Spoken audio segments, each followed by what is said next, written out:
And we're live. Right. We're live. Episode 64. RX Only Picture Show, episode 64. With special guest Beth Martens. Welcome back, everybody. I think we're going to do some promotion here. Yes, welcome to Picture Show number 64. Here we are again. I know, I'm trying to make sure I can see it here. This is so weird.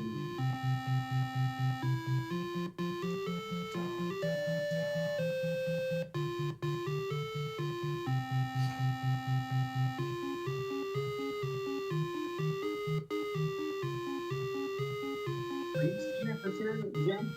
What's that? I'm just not easily finding a link here, but it's alright, I'll work it out. It is on. You probably just have to go to your page. Yeah, I'm trying to use my computer and this smartphone at the same time, so I'll get there. I just had that panicky feeling that it wasn't live when we thought it was.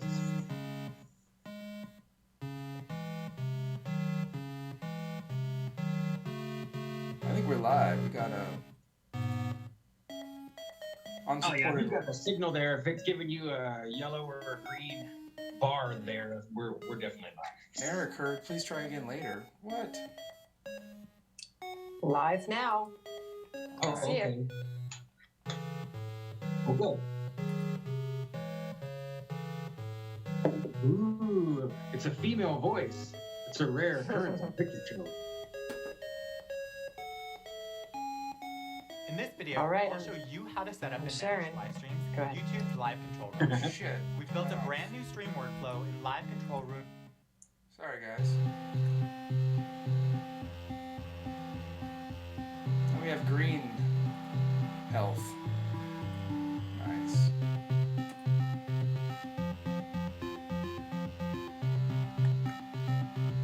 It won't take me to my own page. Please give me the link. I want to share it with my friends on all of the social medias.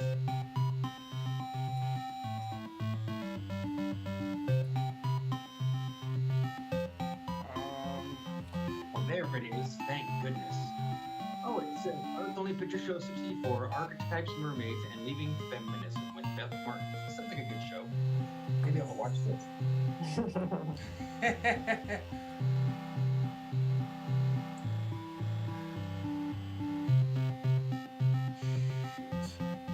Oh, we got people popping up in the chat. I might have to talk to the chat a little bit this week, Jim.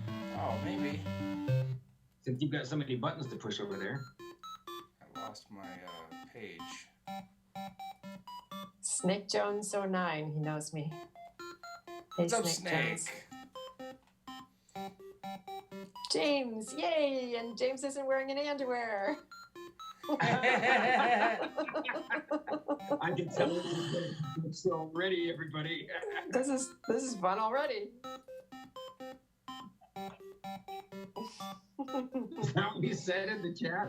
Yep. I can't get distracted. I have to actually go ahead and not get a delivery of Commando. I'm Commando. All right. Oh, you guys are rolling a fatty with the broccoli there.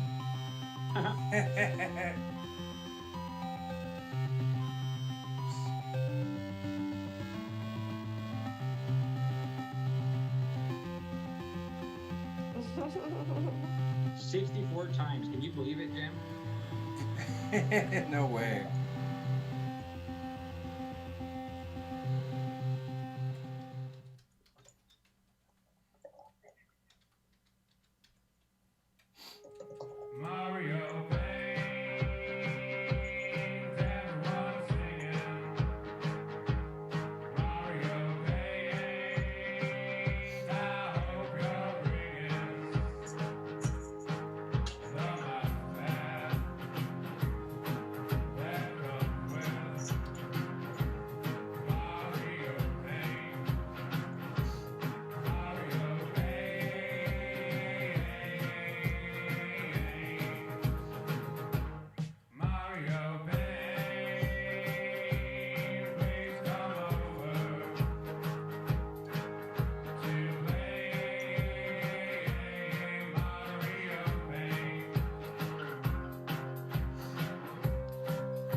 Can I say your real name, Snake Jones, or are you in disguise?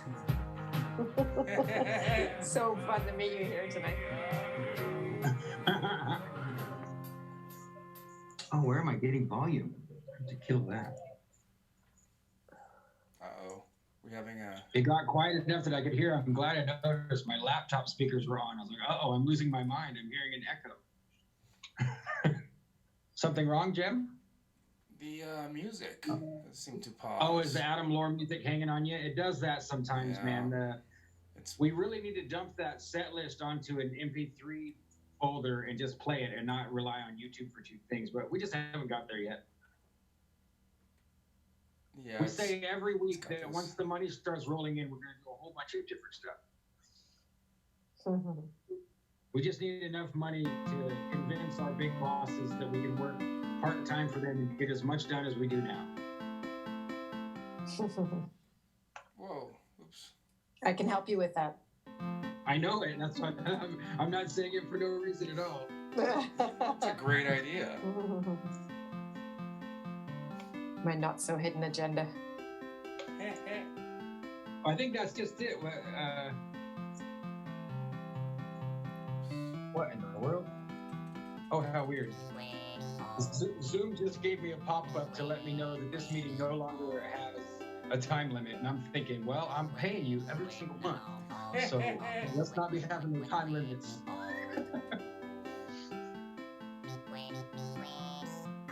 Okay, I tweeted and now it's up on Facebook. Nice. I'm almost on Facebook, but I always tag a different group of people, so it takes a minute. And it's totally random. It's funny too because I think like, oh, and then I think, would that person even really want to see this? And then sometimes I tag them because I know they wouldn't want to see it. You know, it is.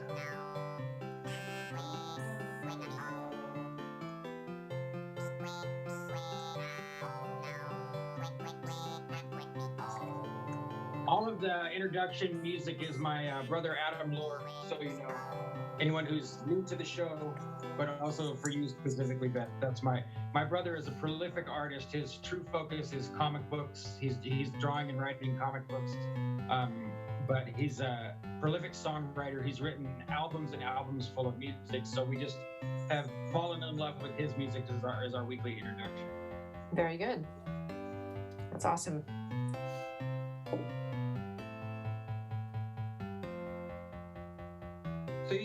So do you play the piano, I'm guessing?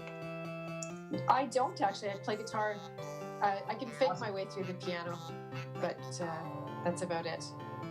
So, yeah, Snake Jones is your archetypal handle from 1993. Okay, fascinating. There you go. Yeah, the snake's a loaded archetype,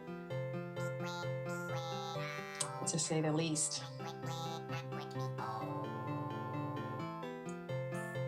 It's about the most infamous one you can get. No doubt. Totally. Yeah, no, my music is heavily influenced by 8 trips to India. Oh, I bet. Oh, great. Wow, we definitely, I'm writing that down on this little piece of paper here.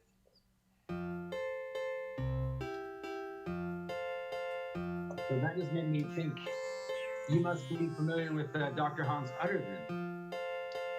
I don't think so, but say the name again. His name is Hans Utter, Utter. No, I haven't heard of him. Oh, you have a lot in common probably. Okay.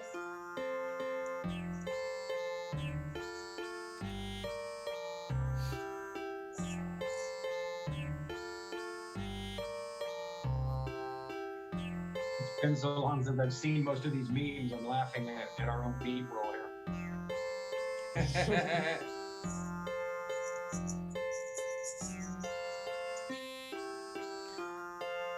I just got back to the chat. Welcome, Chad Warren. Welcome, Wheel377. Oh yeah, I see that.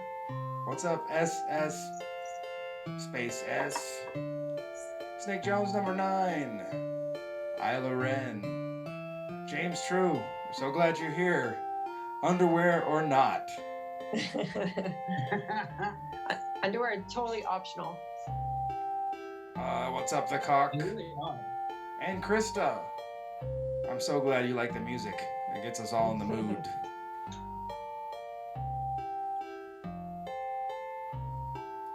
I have to admit, it makes me, there must be some childhood experience that makes me a bit nauseous.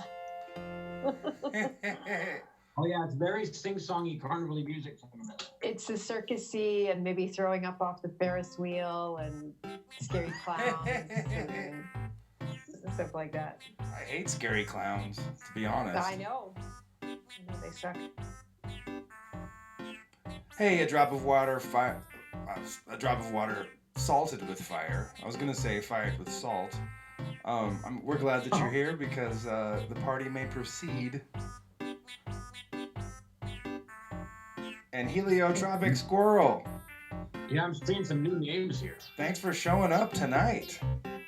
We're excited to get things rolling. I would type in the chat too, but I hate that it highlights mine in yellow and makes the chat look funny on the big screen. Ah.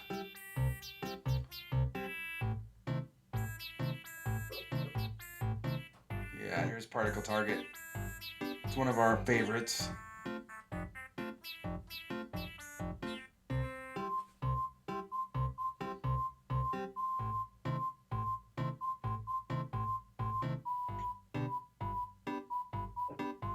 Wouldn't it be neat if space wasn't just a bunch of theoretical bullshit?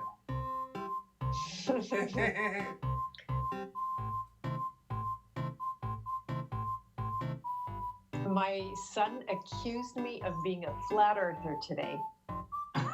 Well, we're both flat earthers, so you're not helping your cause being on our show. But we don't relentlessly hammer away at it like so many shilly, obviously paid by the government flat earthers do. But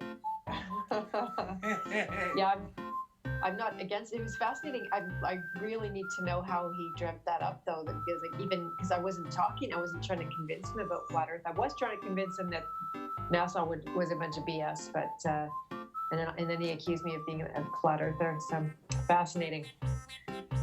It's funny, they've linked all this stuff. Yeah, I don't know how. YouTube, I'd say. Mostly. yeah, that's that he used a correlation fallacy against you there. Yeah, is that what that is? Yeah, because he's trying to say that because you're doubting NASA, that immediately jumps you over to being flat Earth. That's a bridge too far.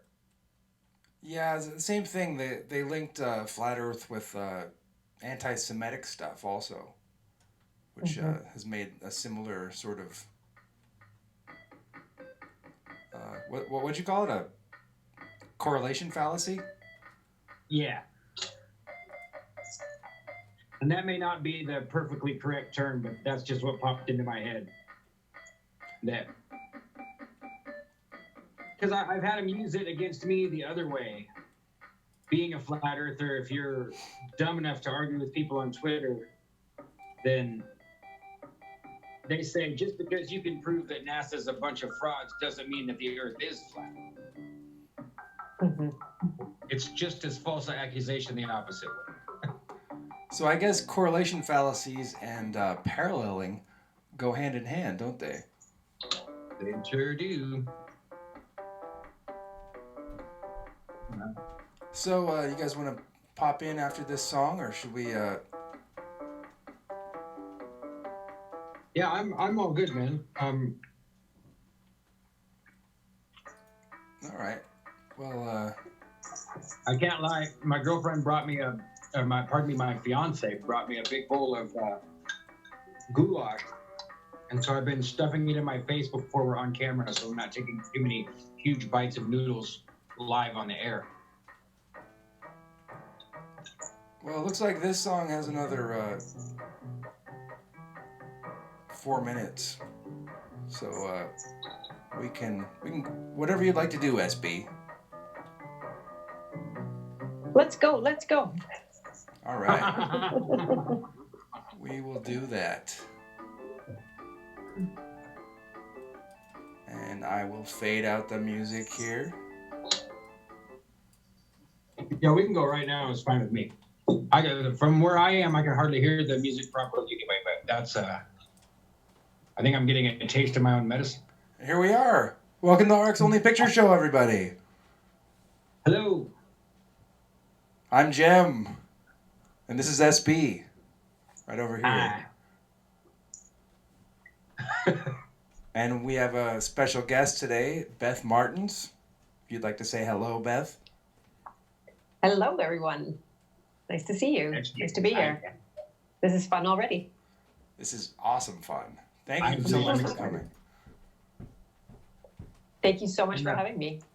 Yeah. We are super excited to have you. We found Beth because of our good friend and colleague, James True. And I've also worked with some of her available information on the internet, and I'm really excited to just kind of shoot the breeze and kind of take a loose overview of everything and see where the conversation naturally leads us, because we haven't done that much together. So this is like cool enough to meet for the first time, but to do it live in front of people is, well, it's something else, man.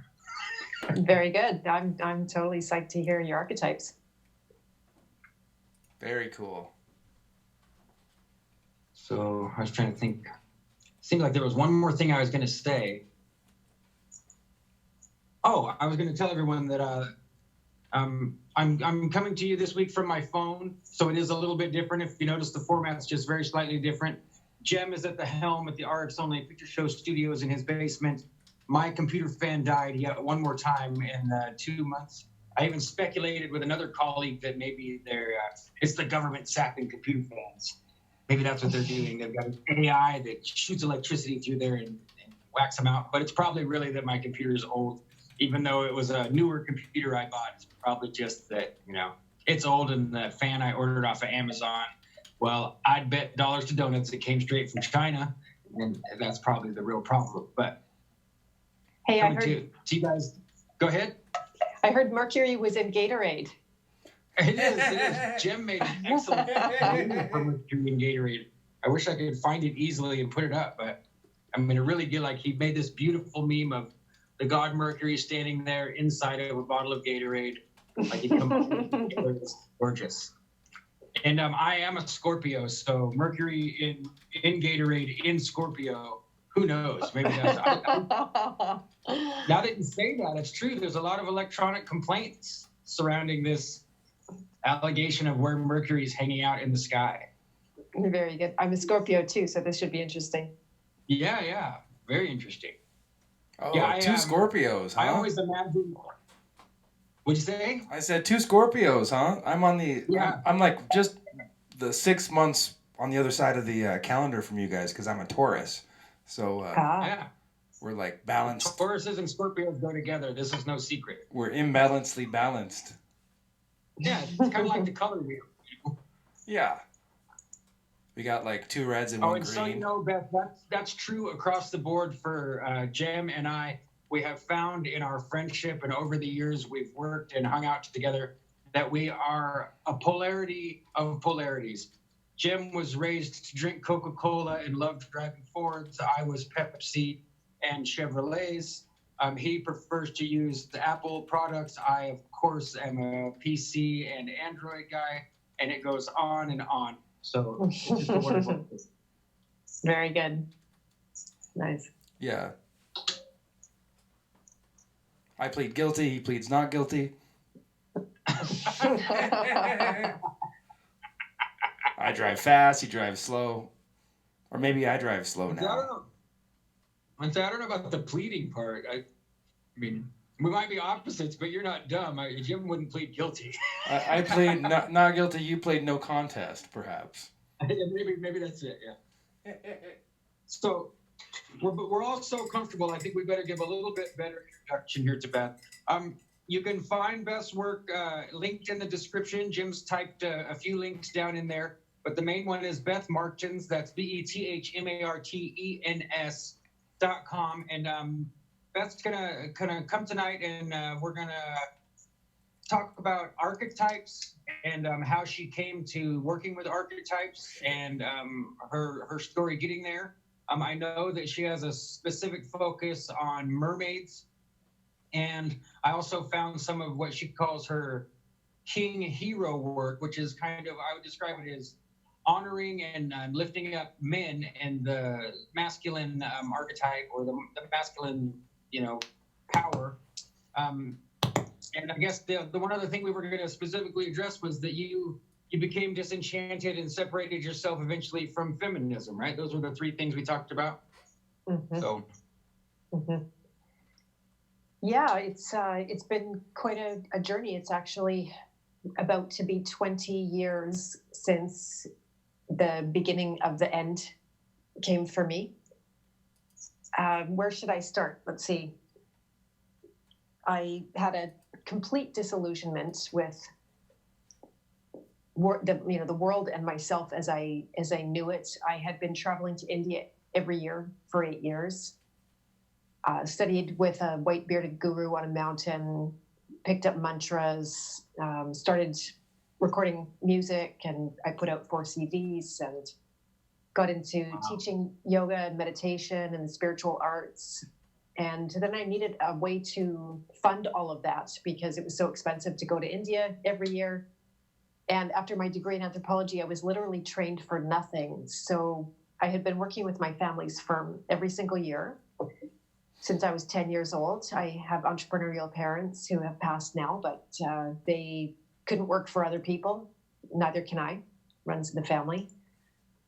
And so it seemed like a logical thing for me to offer to work in more professional capacity in their office. By the time I was 25, I was their vice president. And then by the time I was 29, I was diagnosed with a stage 4 lymphoma. Oh, wow. So it was a pretty intense. 29 years old. Mm-hmm, mm-hmm. Yeah, it was a full stop for me. And, I could have seen it coming. Now, looking back, absolutely, I see it coming. I consider myself not to be a victim of that. I actually called it in because I didn't see a way out of the life that I was in at that time. And that's basically how I invented my exit strategy. So wow. it's a cautionary tale. I tell it so that other people don't let themselves get so far out of alignment before they start making changes in their life I didn't realize we had so much in common in that regard. I kind of did the same thing. I didn't get cancer, but I completely firebombed my life and my last relation, my one long-term relationship with a woman who I have children with. And I would say the same thing, that at the time I might have tried to look outward and blame everything and everyone. But later looking back, it's like, oh no, I did this. So that because I tried to get away from it and it wasn't working. And so I just completely firebombed my life. And it worked, but it was the most painful, horrible thing that's ever happened to me. I'm sorry to hear, and happy for you at the same time, because it sounds like it was your path to freedom. And by the way, that's the title of my second book, which is, I'm not writing yet, but it's I Did It. And it's not like, woo, I did it. It's like, I did it. No one else did it. I did it. So then it was a 3-year fight for my life. I struggled intensely with my health. I went through incredible amounts of conventional and traditional treatments. I actually tried to avoid the whole conventional thing because I knew it to be a wrong path ultimately. So I tried to get a natural cure. I worked with naturopaths and all kinds of, you name it, I tried it.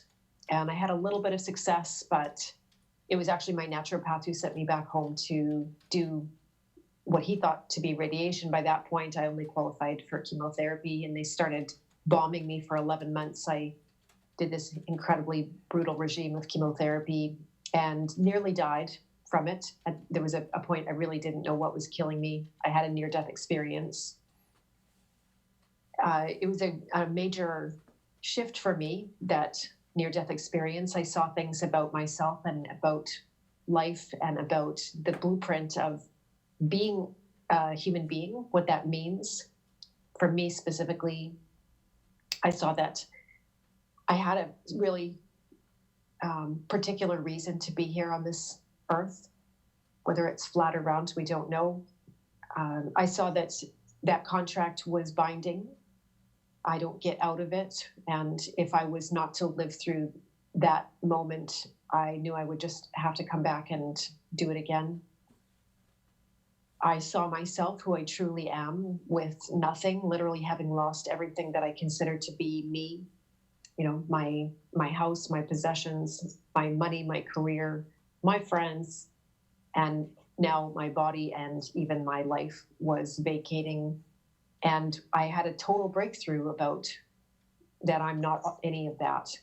I'm the life behind it.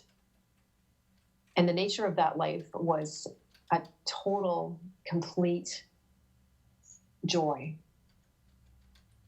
Right? So there I was, literally with nothing. And I broke through to this incredible happiness that I'd never experienced in my life. And it was so powerful, in fact, that I went into remission. I went from being a dying person to suddenly healed of cancer. Oh, hallelujah. That makes me so happy to hear you say that, because that's the way it works, folks. That's awesome. It works that way. The story's not over yet. No, I just had to say that. Thank you for going on. My pleasure. I'm just joking. But within 18 months after that, I couldn't recover from the chemotherapy. The cancer was gone, but I couldn't recover from the chemo, and I was re-diagnosed a second time. At that point, they considered that I was headed for death. I was not supposed to survive it. They offered me a stem cell transplant as half a chance to live through it. And that's when I really, truly faced my death, and I stopped the raw, go at all costs, beat them, fight them, riding that adrenaline high. And I just surrendered to death. It was at the moment that there was this incredible occurrence, what do you call it, as if coincidence, but synchronicity, that Carolyn Myss had published The Sacred Contracts. It was her book about archetypes that I had studied about when I was back in my anthropology days in a more intellectual way, searching for some kind of common thread for humanity, especially when it came to spirituality and the meaning of life and medicine and healing and all of that.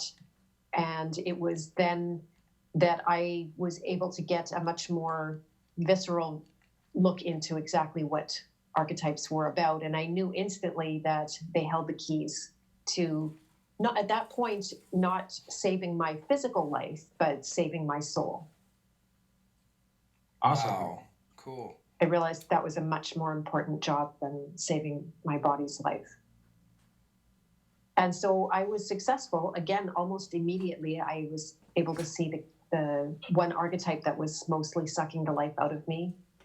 And by awakening that archetype, which is really relevant today, by the way, for the company that I'm in with you guys, its name was the Rebel. The Rebel. Mm-hmm. Yeah, the rebel archetype. That makes sense. Mm-hmm. Exactly. So my first word was no. Wow. Right? Growing up, I knew things were upside down and wrong, and everything just looked backwards to me. And I was the one who always said that. So I was the burr in everybody's side. I was the pain in everybody's ass. And it's not easy, as I'm sure you know, right? Nobody likes a naysayer. Nobody likes someone always pointing out when things aren't working, because most people are trying to pretend they are working when they're not. And so it created a legacy, an ongoing legacy for me of losing energy in my life.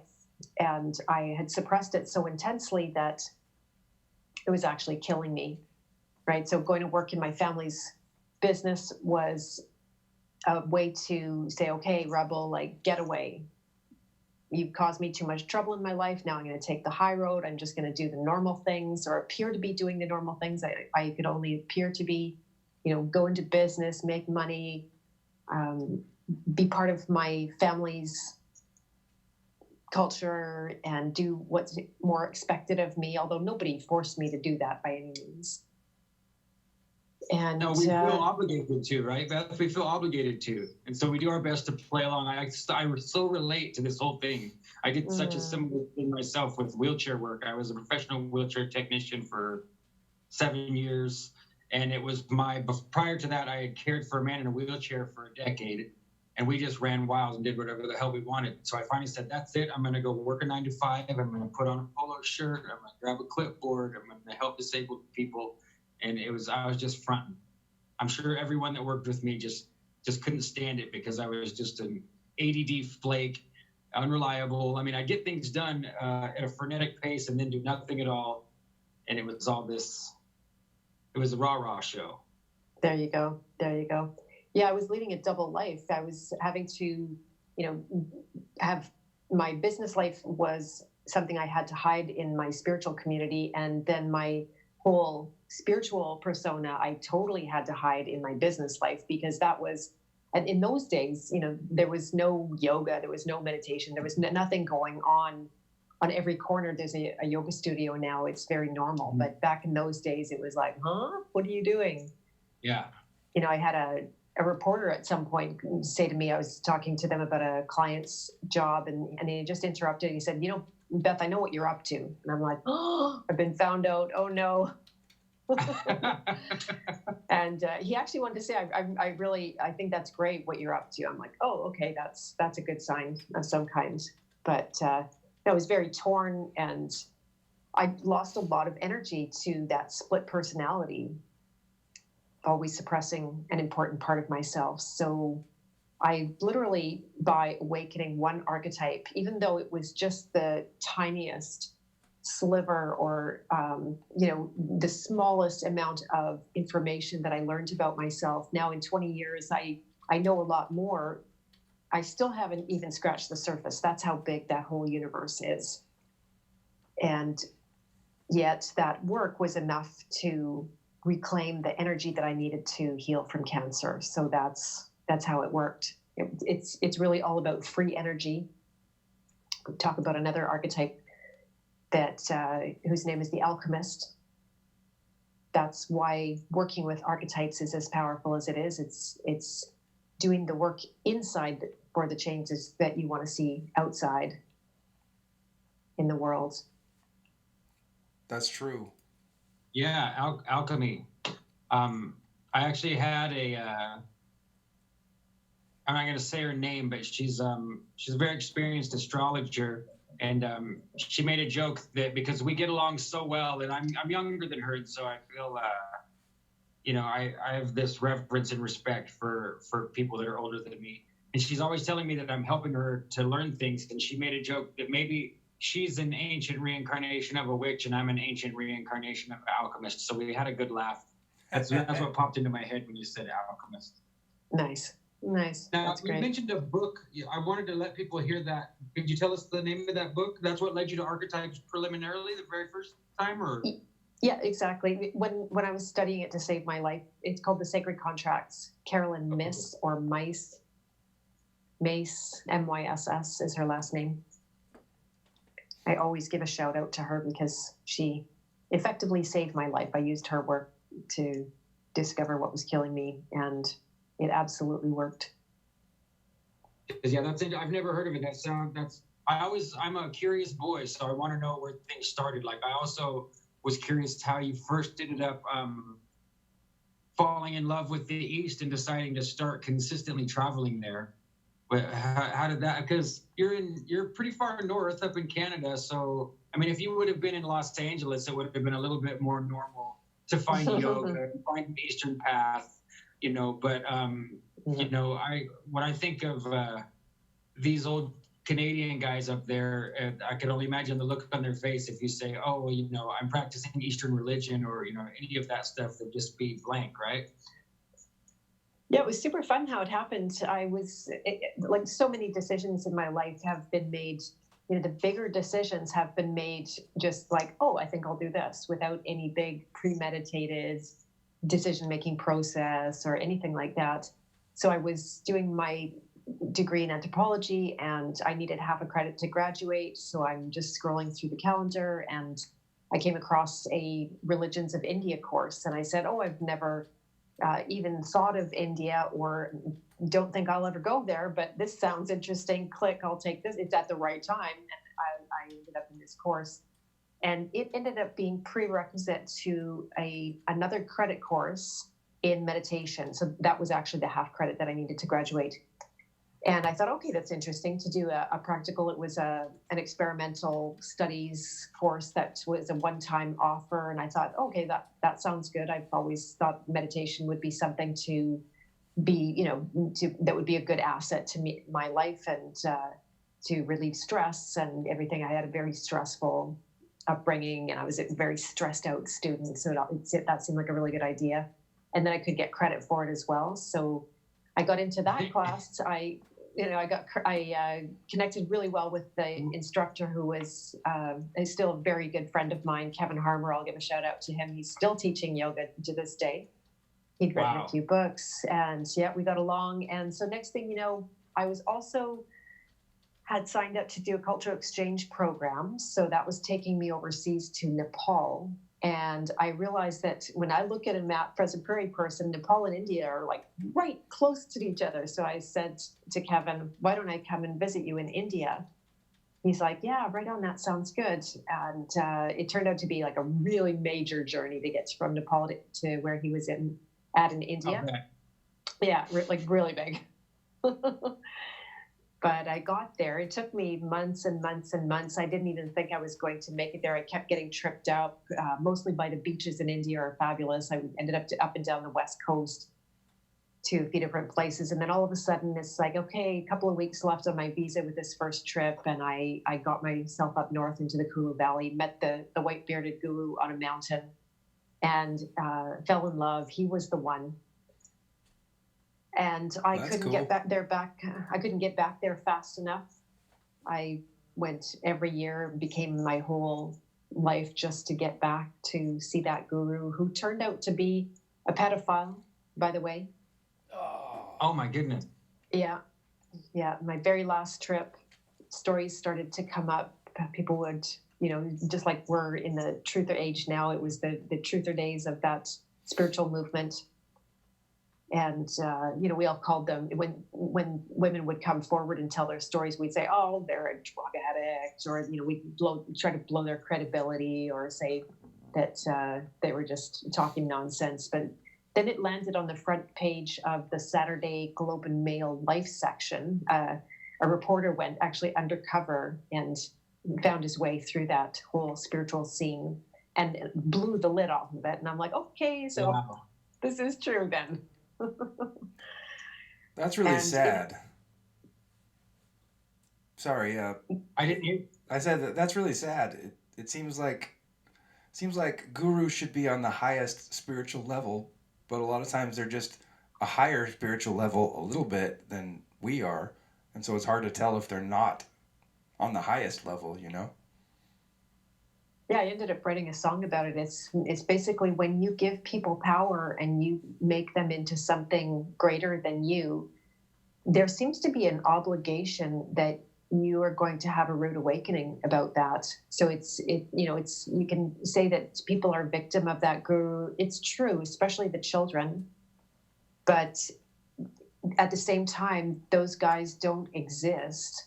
It's a really good model. They literally don't exist if people don't venerate and bow down to and give them all their money and, not be able to make a single decision in their life without checking with him. And I kept thinking, oh, we've got the good one, because you really did hear so many stories of corruption in that guru world. But it's like, no, he wasn't the exception to the rule. He was just the right part of the rule. And actually, it couldn't have been better for me that the whole lid was blown off the scene, because it got me to just cut my ties and become my own person without having to always pay tribute to this guru and look like a lunatic. It gave me more credibility that I could just be teaching. People would ask me, oh, what's your lineage? And, or what kind of yoga does Beth teach? And I'd go, oh, it's Beth yoga, like this. And I didn't have a lineage, and I wasn't going to be part of that, that racket, that you don't have credibility without being able to trace it back through these spiritual dudes. So it was really good. It got me off on a completely different trajectory. And yet it was good for its own time too, because it got me into a very disciplined practice of inner work. Meditation is something that actually have completely changed my mind. I know that meditation is so popular these days, and this will be very unpopular for me to say it, but meditation can be, like, I got sick with a stage 4 lymphoma being a very ardent meditator, right? Like every single day I was meditating. My spiritual life was my whole life other than when I was working. And I got so sick when I was doing that. So it's a sign of how not everybody would do it, but you can definitely use meditation as a way to get up and out of your human experience rather than get into it. So yeah, that's I've studied both sides of the coin a little bit, and I've definitely practiced some yoga. I wouldn't call it very much of a practice, kind of a typical, almost calisthenic-y type, showing up at the YMCA or watching VHS tapes back in the day. But with the meditation thing, I've found some relief and success in it, but I wouldn't call it typical Eastern, especially meditation. It's really almost more like I'm sitting and praying and then just letting silence be there, or meditating on an object or some specific symbol or something. But I'm very wary of it because of what you just described, that you can't. I know so many people that just rush into it, and that's all they really care about. And it is escapism, like in the highest form, because you can. I don't hit it very often, but sometimes you do hit a pure silence and a real stillness, and it's almost like a wakeful sleep or a lucid dream state, only you're not asleep. I'm sure if you've practiced it. And so I there's a book about a man who went and followed did the same thing you described, infiltrated some cult because a girl had gone and thrown herself off of a building in a state of bliss. She imagined that she was immortal, and I never read that book, but I started to read the man's next book because he did the same thing with a man named Wim Hof. Have you ever heard of Wim Hof? Heard of, yes. Yeah. So he went and followed Wim Hof, thinking he would do the same thing, and instead actually took up the man's breathing techniques and climbed a bunch of mountains with him and found him to be true. So it's a fascinating story for that author. But there's an amazing book, Beth. It just popped into my head, called Diabolic Yogis or something like that. It tells the history of the yogis before they were kind of made for general consumption, and how it's so. I'll find it and send a link to you after the show. Okay. I think that's right. Diabolic or something like that. But it's a completely opposite perspective as the usual one. I have a theory about meditation. I think that you can use meditation as a tool to communicate with, spiritual beings, like yourself, or with God, or other, beings without bodies. And so you have to be really careful where you aim it when you're doing it, because it's just as easy to go down the wrong path and communicate with the wrong sort of somebody you're not meaning to, something you're not meaning to. Absolutely true. Really positive experiences, true. And No, in fact, that's probably where we could start talking about mermaids. This is something that it's very true, and it's something that's made me much more respectful of the practice. Now, I have to say to start that the work of Archetypes has persisted because it is something that it's not about calling on or evoking or trying to conjure or, to a lot of the meditation yogis out there are raising Kundalini and really trying to manipulate and work with energy. And I think it's exactly what you said, Jim, that it makes them really vulnerable to all kinds of things coming into their zone. And they come in disguise, right? So they seem like angels, or they seem like helper spirits, or they seem like some kind of mermaids, right? Yeah. But this is something that I learned very late on, and it's given me a lot of respect and given me a rule in my life. I never call on anything but God. Not even an archetype, right? Yeah. The whole thing about that's an inversion. To me, it's a satanic inversion that we're all calling everything. Yeah. Because the real thing is that we're being called. Here. Yeah. I agree totally. Yeah. And because so I was really glad that you just made that whole clarification, because I never got like the magical vibe off of you, but you still say you're working with archetypes. So this really is helping me to understand this part of the conversation, is really helping me to clarify. Because I've meant to ask, I figured eventually we'd get on a phone call or something before we ever did a live broadcast, but like that's not the case. So, but it's clarifying a lot of things for me, because I agree totally that really you should always only defer to God, and anything else it's risky. I'm not saying it's absolutely wrong. I know a lot of people work with spirits and other entities, but boy, we've seen and had a lot of bad experiences in our lives, a lot of us. And even here, I don't know if you know, but we lost one of our closest colleagues not very long ago now. Totally. I was going to give my condolences. Mm-hmm. Yeah. Thank you. That was one of her main things. That's really what made her famous. And she had a really powerful, special ability to dabble in mediumship. And none of us will ever know to what degree that affected her demise. So. Right. I thought of her tonight coming on. I thought of her. So yeah, that's it's something to not be you're taken doing us lightly. all a huge favor by bringing the feminine energy back to the show. Really, I really want to thank you, Beth. Yeah, thank you. You're the first girl that's come back and sat here with us, and we really appreciate it. Oh, totally, my pleasure. Totally. Thank you. Yeah. No, it's a big world, and there's got to be a lot of respect for the spiritual realm. It's not something to be played with. It is, there was a time where I was awakening. It was a really pivotal moment when my mom was very sick with cancer, and my dad had already died, and it was only 2.5 years later. My mom was doing a very quick tank, and I always tell this story because it was absolutely a turning point for me, that I had a client knock on my door who decided that I'm a business coach now, if I haven't said that yet for your listeners who don't know that. She knocked on my door and she said, "Beth, can you help me build a business?" And I'm like, "Yeah, I can." And she hired me. She told me at the time that she was a victim of satanic ritual abuse and trafficking.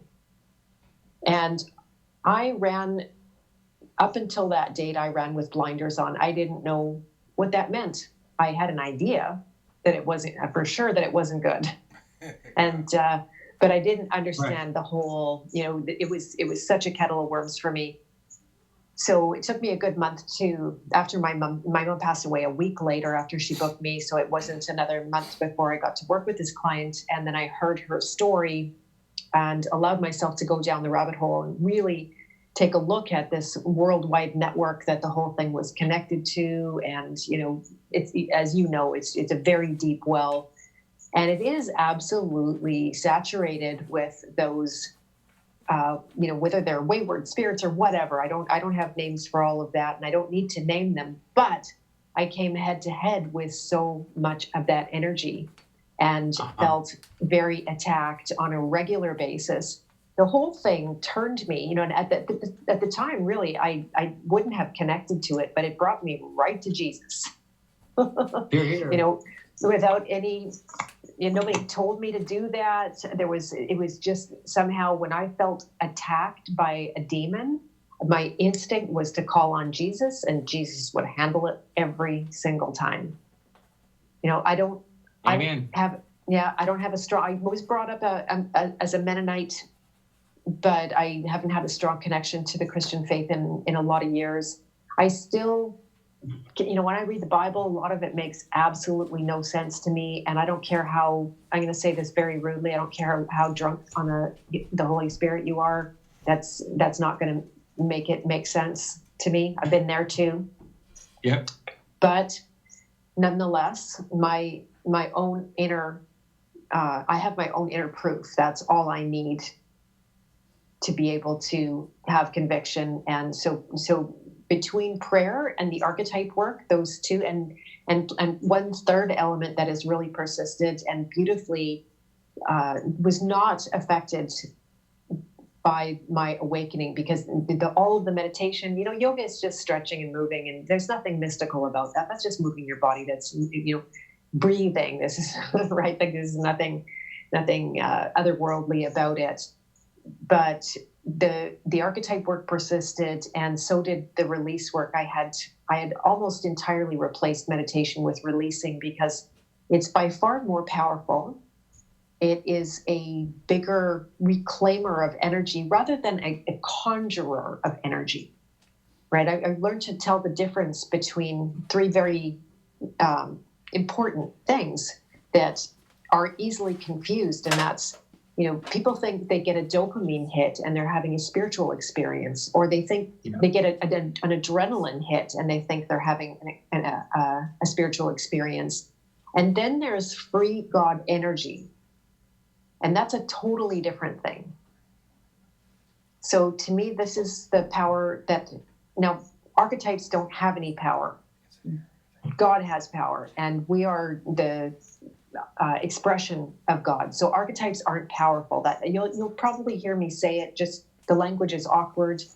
And so there's nothing powerful about archetypes. It's the fact that they are there as a tool. They're like breadcrumbs. When you think that life has no meaning, when you think that life has no order, they're a way to look and see, no, the crystal has structure, no, water has structure.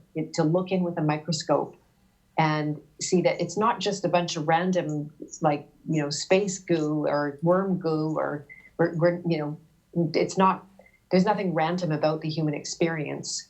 Right. Now, having said that, the masculine and the feminine, those are two, like chaos and order elements. And so it's not that chaos is a lie either. That's also part of it. But when you tap into the order, when you tap into the masculine, you tap into the God, then you find this incredible intricacy and very reliable path to follow. Now, add on top of that, on top of the archetypes, what came very clear to me, something that I had studied back in my anthropology days in an intellectual way, was the hero's journey. And the hero's journey, you guys must be familiar with what that is, or should I give it? Yeah. And I mean, it doesn't hurt to give it an overview so people know, but I mean, it's the story that we all see over and over again, whether you're talking about Perseus or you're talking about Luke Skywalker, or even if you're talking about the man Jesus Christ himself, it's still all a hero's journey. It's best outlined, in my opinion, by Joseph Campbell. He made it approachable and easy for people if they really want to look. Carl Jung also? Just add that man's name, and then you'll really get an overview of it. Is it Carl Jung also? What happened was Joseph Campbell took Jung's work and made it approachable and readable to the general public. So Jung, if you try to read Jung, well, all of us are pretty intellectual and I love Jung. Forgive me for bragging, but we're pretty high IQ, the three of us sitting here. So I can read Jung. It's not easy. It takes me some times to read over it, maybe take some notes. You have to study it. I know lots of people that they're never going to get it, but Joseph Campbell made it really accessible. Mm-hmm, mm-hmm. You got it. That's a great synopsis. Very good. And so that hero's journey that every single human being is on, there's no exception. The journey itself is archetypal. And so you're either always doing one of two things. You're accepting your calling or you're rejecting your calling. And there are those discrete steps that we all must face when we're, whether it's slaying the dragons or the demons, or, dying completely and resurrecting. coming back. To me, the last step of the hero's journey is the most exciting one of all, because it's about returning with the elixir. This is a huge theme in my daily life. I was writing this section of my book just before we were talking tonight, and how, it's not enough for each one of us to heal ourselves or to become whole or to gain, success or wealth or whatever it is that you think you're trying for in this life. It's not enough, because you're not going to be satisfied. Every single person who has attained what they wanted is, in fact, we call it disillusionment, but that's not really the truth of it. The truth of it is that you're not done. It's still time to turn around and take your elixir back to the people. So yeah, this is something that after my mom passed away, I got that in my blood and my bones. I'll shout out about another author, Carol Pearson, who wrote the darn it, I might have to get the name of that. The hero with Carol Pearson. Awakening the Hero Within, that's it. Awakening the Hero Within. Yeah, so she also showed how the hero's journey not only is it archetypal, but it can be broken down into archetype steps. And so at that point, I had been collecting mermaid archetypes, because on the heels of my dad's death, I was visited by mermaids. This is something that I'm not flaky at all. I never in my life thought I would say that. And now, honestly, it's almost embarrassing. I'm excited now, because, it's not every day someone says I was visited by a mermaid. So I know. And I had no interest in mermaids. I wasn't one of those little girls that was all mermaidy, and I cannot stand Disney, especially now, what I know about it. I just had zero connection. So there was no pre-programming that I'm looking for mermaids or anything like that. What I had been through was incredibly deep healing. The death of a parent, if you've passed through it, that it is really a knock 'em down kind of experience. Almost no stone goes unturned in your life when you lose a parent. Makes you see yourself from every possible angle. And I went for it. At the time, I was actually training in the release process that I am now certified in, and I had a huge community around me and a lot of resources. And I milked it, the pain of my father's death, to gain my freedom. So I had such a huge healing experience. I wiped myself clean. The slate was absolutely blank. I didn't know who I was anymore. And that was fine. I wasn't unhappy about it, except that I had to come back to life. I had to get back to work. I had to, I had a semi-public life. So I thought, oh my gosh, what now? I don't know who I am. I have no idea what my message is. I don't know what I'm going to do anymore. And so I just went into vigil, and every single night was, in this case, releasing and meditating and just going, okay, God, what is going to happen? And that's when I started to have visions and experiences and, practically hallucinations in that experience. Honestly, looking back at it, knowing what I know now, my story has changed. And it's kind of a confession that I believe I was actually visited by demons, that I was in a very vulnerable, open place, and it opened the door to entities. Wow. So, but this is the way of the theme of that is ongoing in my life, that I can take anything negative, demonic, bad experience, and I can turn it into something good. And that's exactly what I did. So I filtered it through my, my mission on Earth, what I feel like I'm here to do on this planet. That never went away. That blueprint was still there. And I started deciphering, okay, what is this Mer energy? I didn't even recognize it. I couldn't even name it for at least, 3-4 weeks. After some time, I had this expression in my head, something about fish out of water. I was thinking about helping people that were stuck in the corporate world the way that I was in my family's business. And I've got this fish out of water going through my head, and I'm going like, mermaids, like this. So that's how it came up. And then just I literally created the archetype of the mermaid in my own vision. That I didn't go out looking at what this is all about. I just made a mythology for myself. I sifted through the archetype energy very carefully internally to see what it was. I broke it down into 8 discrete archetypes that go to make up this mer energy. This is what I was calling it. And it became a thing. It gave me the bridge to be able to start over again, to go out into the world, to bring my work to a new place.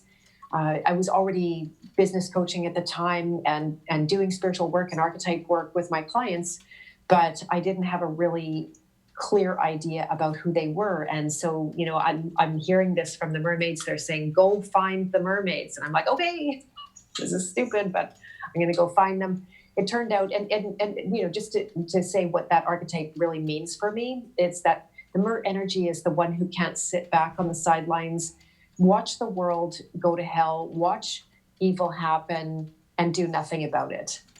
They not only want to help, they must help. They're compelled. Even against their will, they're going to be out there doing something that they need to do. They're often what I call to be magically gifted. They're intuitive, but guess what they are? They're traumatized. Just to completely demystify this too, because that's how people come to their, whether it's mediumship or their mystical abilities or their very heightened intuition. It's through trauma, right? It really is. It is. And more people are starting to say it and explore it, but it really, trauma is linked so deeply to who all of us are that it's only those of us that have been so traumatized that we're not in touch with it at all yet that can really deny it or look away from it, in my opinion. Because Exactly. that's when we lived a pretty rough life when I was young. So moving from the Sacramento Valley to Walla Walla, Washington, it gave me some time and years to realize we lived in a really, really rough, bad place, and that was the beginning of my process. Because when I first got to Walla Walla and the Walla Walla Valley, I absolutely despised everyone. I'd been yanked out of the city and put into the smallest of pathetic towns. And it took me a whole year to realize that it wasn't all these people that were living a happy, normal life that were assholes. It was me.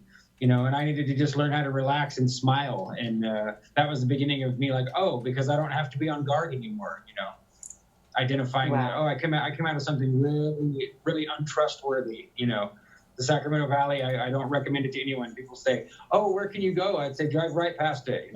Don't stop unless you have to. It's not, because it just didn't give me any good energy, Even now, as an adult going back, it's I still feel that vibe of, nah, not here.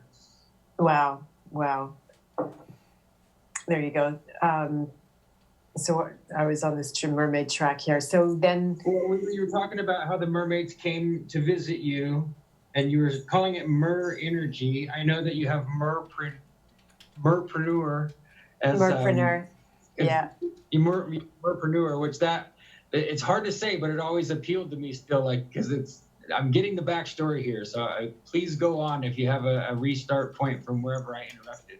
That's okay. Yeah, I think it was that just the quality of that mer energy, the mer person, that magically gifted, traumatized one who is not able to do anything. Now there's different levels and phases of this, and this is where the preneur part comes in, because their desire, it's like me, it wasn't enough for me to have my calling be a side gig. And it's never a judgment of anybody, because I know there's a lot of people who, they work a full-time job and then they're also doing their calling on the side. So there's no judgment whatsoever, but this is, the merpreneur is the one who can't do that, who can't do their calling part-time. And they have to find a way to be valued for it, because otherwise it doesn't work in this slave economy that we live in. So that's the whole profile of the merpreneur. And so then I worked mostly with women for the better part of a decade. It was a very interesting turn in my career when, I realized at some point that almost everybody in my zone was a woman. That, I could have a workshop and 49 women would come and one guy. That was a really normal ratio. I'm sure you've seen it too in any kind of spiritual circles. It's very, very typical. Uh-huh. And so I had a business coach tell me, like, why don't you just specialize for women and be done with it? Because your whole messaging can get very simple. And it seemed like a logical step for me. It didn't seem like I was a man hater. It just seemed like it was a good business move. And I was actually way ahead of the curve that you see right now, that there's so much out there in the world of women business leaders and women businesses that only serve women and that kind of thing. It's super common now. It's almost boring. It's like yoga is on every corner. But it took me the better part of 10 years to really be able to look in and see, again, the passing of my parents got me to look into my own inner masculine and feminine archetypes in a way that I had never seen before, and to start being honest with myself about how I actually viewed men and was interacting with my own inner masculine. So this was something, I would say, oh, I have nothing against men, and but deep down, I actually had a very, very deep hatred for the patriarch. And I was convinced, like most everyone is these days, that the patriarch was responsible for the evil in the world. I had no idea even how evil. So this is something that I had a complete breakthrough. I did a lot of work after my dad's death in reconciling that part of myself. I awakened to the fact that I'd been really extremely hard on my father in our lifetime. Him and I were at war all the time. It wasn't just me hard on him, but there was a lot of tension between us. And I recognized it was the tension I had with my own self. And to what extent that was manufactured, I can take responsibility for it. But at the same time, the whole feminist movement was manufactured in my consciousness.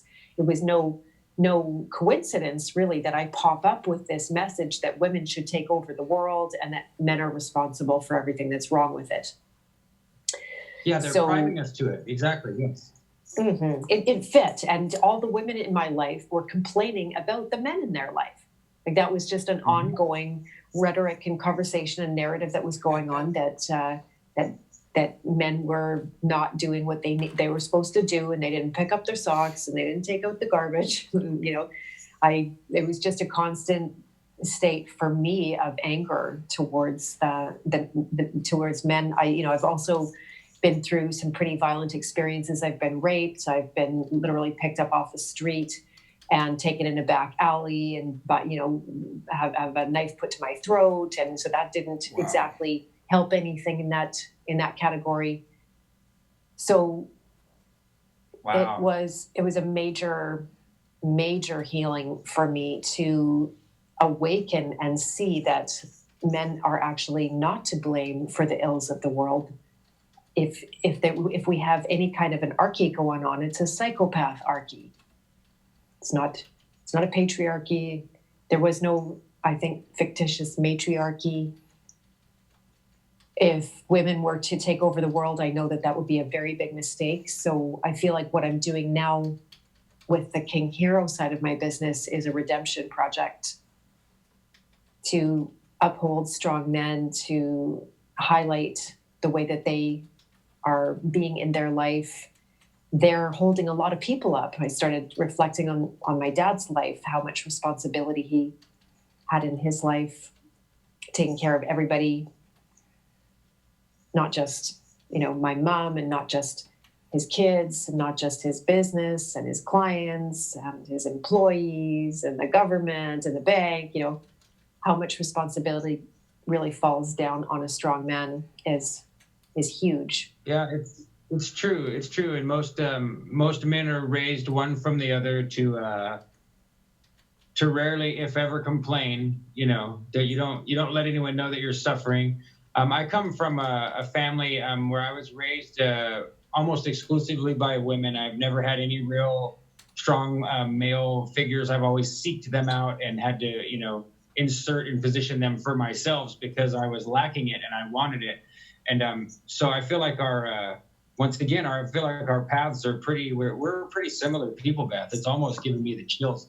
Wow. Like you would. But I mean, it's a very good thing. But I definitely I had to go through the same thing you just described on my own. I don't know at what point I would have called it something like an aha moment or an awakening, but the idea that, once again, just growing up and deciding that you absolutely hate men and that you think that they're worthless assholes and they're unreliable and untrustworthy and often violent and aggressive and deceitful, that you have to get over that at some point, especially if you're a man. It's much easier, I assume, for a female to have this position, especially someone who's been things like you described, which is way more women than most people recognize or realize. Thousands, hundreds of thousands of women all the time. Women are being snatched up, threatened, killed, etc. You see it if you look at the media. It's happening all the time, So I can really relate to what you said. And I agree. Somebody quoted you there in the chat. Psychopathy. Oh, we coin words and end up making memes here on picture shows. So don't be surprised when you do that. Yeah, because it's true. It's true. Yeah, it's not fair of either side of the polarity to point their finger at the other side and say, "Aha, you're to blame, all of you women or all of you men." It's never simple like that. It's because there's people who aren't using love as a foundation, in my opinion. And I mean unconditional, true, powerful love, not eros and not brotherly love, but the love that says, yes, I'm willing to take a serious sacrifice for everything to move forward. I'm glad to. I'm excited. I'm full of joy to take a sacrifice for everything to move forward. To me, this is a description of real love. Mm-hmm. You got it. No, and it's no secret or it's no coincidence that they have got women to hate men, because that's the exact thing that's going to bring society down. We're bringing ourselves down. Nobody has to attack us. It doesn't even need to be an enemy. We're doing it to ourselves. The way that women. And that's the only way it works, in my opinion. Yeah, they have to trick us to drag our own towers down, because they would stand if they didn't trick us into being our own worst enemies. Exactly. And I realize I'm missing the whole chat here. So many great comments going on.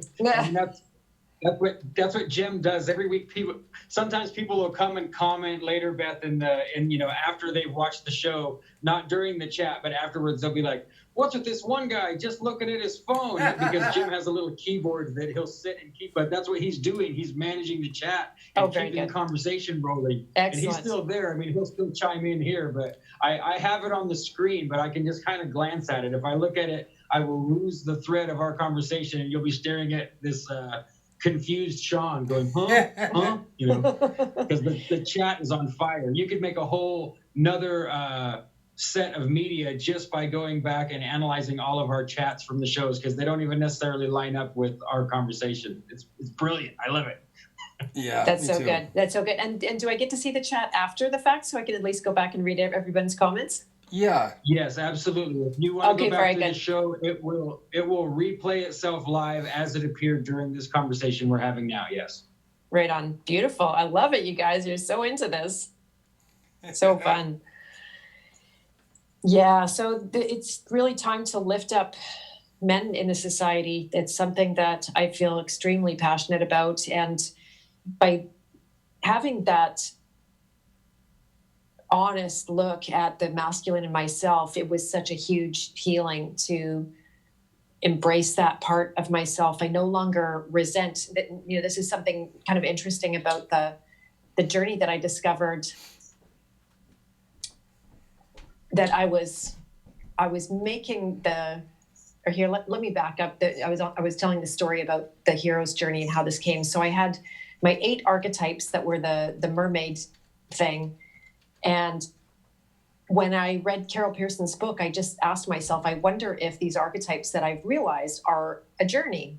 So I sat down in in about 5 minutes, I literally saw that exactly they are totally a journey. They're not just a random soup of archetypes. They're a completely meaningful, mapped out journey that is exactly in line with the hero's journey. It's my version of it, but every single one of the steps is there.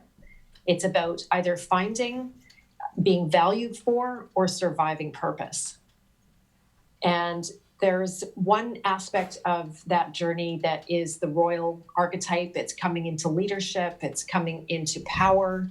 It's the relationship with power, with yourself, your inner disposition towards powering over or having the true seat of power. And it was at that time when I called it the maternal leader. I was still in this feminist vein, and I feminized this royal archetype. But it wasn't long before I started having a lot of signs from the universe about working with men. I had a very successful young multimillionaire guy land on my doorstep, knocked on my door practically in the middle of the night and midnight. And he's like, Beth, I hear you've healed from cancer. I've just been diagnosed with a death sentence. Can you help me? And that was the start of the King Hero's journey, where I saw that, yes, I'm absolutely wired now to be able to walk with men through these archetypes. And so I built the King Hero's journey, and I'm thinking, okay, does this need to be different archetypes? Am I going to go back to the universe and download another set of archetypes for them? And it turned out, no, it's absolutely identical archetypes. And it was never the maternal leader, it was the king. Even in the Merpreneur's journey, it's been the king all along. This is another very important feature of the people in my community, is that often the women are the kings, right? That I'm a single mom. I have been responsible for myself financially. I take care of my home and my kid. The dad is also in the picture, but it's still, if you have any single parenting experience, you know that basically you have to show up in the masculine and the feminine. And so it became a mission of mine, really, to start showing how different the very same identical archetype journey is between men and women. And that if they understood that we're going through the same thing, that it would be a force for healing that divide, that gender war that's taking place. So that is right. Because we have a common ground. As soon as you can have a common ground with someone, it's really hard to continue to allow them to be your enemy. Exactly. I've had it happen where I wanted to keep someone as an enemy, and suddenly I related to him, and I felt all the energy go out of my hatred and vitriol, and instead it's like, now I can relate to him. Damn. And that's exactly. Of course, I'm making light of it, but you know what I mean. Like, it really happens. You go, well, we're not actually on opposite sides, And it's it's very obvious. I think they do this on purpose to hide it from us. They want us to forget that there's absolutely no way men and women can be on opposite sides, because that's what put us all here. Us being together is what keeps us here. We are the seeds of this place. I don't care what you think it's shaped like or what the realm is. We're what's making it be, is that we're here. And when we get together, more of us come out. So exactly. Can't think of that as being truly opposite, Oh, that's a huge part of my theme right now that I've been writing into my book is the construct and the programming of the opposite, that it's not true. It is literally a mental construct. There is nothing that I can find opposing in the universe. Everything that we consider to be opposites, two poles of a magnet, right? If you look at the whole field of magnetism, if you put like iron filings around the magnetic field of the magnet, you see one force of magnetism. There's no opposition. Yep. The south and north do not oppose each other. And you look at the programming. If you ask a man what's the opposite, or you ask anybody what's the opposite of man, they're automatically going to say woman. You ask them what's the opposite of feminine, they're going to say masculine. But again, it's two sides of the very same thing. The masculine and the feminine do not even exist without each other. Amen. Yeah, that's it. And if you've not looked at the work of Walter Russell or of the newer and more popular guy, Ken Wheeler has literally rewritten the book on magnetism. And both of these men fully agree with what you just said. That it's Amazing. not, that this is, there's a polarity of energy, but the polarities coming together is what creates movement. That's where you get action. That's where you get electric fire, like you said, free energy. It doesn't come from one or the other or from them pulling or pushing. It's because they unite and you get something for free. You get more than what you had before. That's the... Nice. I'm definitely going to have to read that work. Yeah, I'll just remind me later and I'll drop you links, Fantastic. You'll really like Ken Wheeler, though. I can tell by the way you just described magnetism. You'll be pumping your fist because he's amazing. He's really on the cutting edge of what I would call true forward pressing science and experimentation. He presented to the world for the first time this amazing lens that him and his friend came up with that allows you to see in real time the magnetic field of a magnet. And so just remind me after the show and I'll drop you some links so you can see what I'm talking about. He's so smart. I totally will. He's hard to follow sometimes. I have to watch his videos like 3 times in a row just to kind of figure out what he's actually saying. Oh, his rhetoric and grammar is just over the top, but it's worth it to rewind it 5 times and use your dictionary and finally catch up with it. Very good. So I thought of Ken Wheeler too earlier when you said, now it slipped my mind. It's all right. I'll come back to it. But yeah, he popped into my head when you were talking about chaos. You were describing chaos as not being disorganized. And there's a little clip on the internet of him saying the same thing, that in all that he's a brilliant mind. I'll bet you he has a 200 IQ or something. He translates ancient Prakrit and Sanskrit and Greek. Like he translates old manuscripts, or he used to. I don't know if he does it anymore. But he describes how all of these ancient thinkers, they don't believe in chaos. They don't believe in anything like disorder existing or nothingness, for example. Nothingness can't exist because something is. This whole idea that there's a something like a field of magnetic ether that we're all standing on or working off of, or that we're vibrating inside of. But there's not lack, and there's certainly not disorganization. I guess that'd be one way to say it. Mm-hmm. Very nice. Very nice. I love that because there's a law of polarities, which the opposites is like an inversion or distortion of that law of polarity. And I love what you said, because it creates that constant movement that there is I actually really love the Indian interpretation, because the gods and goddesses always comes in pairs. And so you've got the masculine and the feminine. They don't, there's the Krishna always is with Radha, and Sita is always with Ram. And, these pairs are always together because God is, it's interesting because we think of birthing as a feminine quality. That to me is actually done by the masculine. It's like coming out of pure potential is the birthing into existence, taking what appears to be nothing. It's pure potential. It's not nothing at all. And sacrificing, giving over to become something. And then the nature of existence, the manifest world, what can be seen, taste, touched, and heard, always returning, every single sound. The sound is the most fun to work with because it's so ephemeral, and that, if you make space between the sounds, they all return back to their source. And there's this continuum, and then the silence always gives birth to the next creation. And that's the dance of the masculine and the feminine that are constantly in that play. That's beautiful. It's very beautiful. That's beautiful. Amen. Yeah, I like that. That's I'm glad we're able to gracefully get like right off the deep end.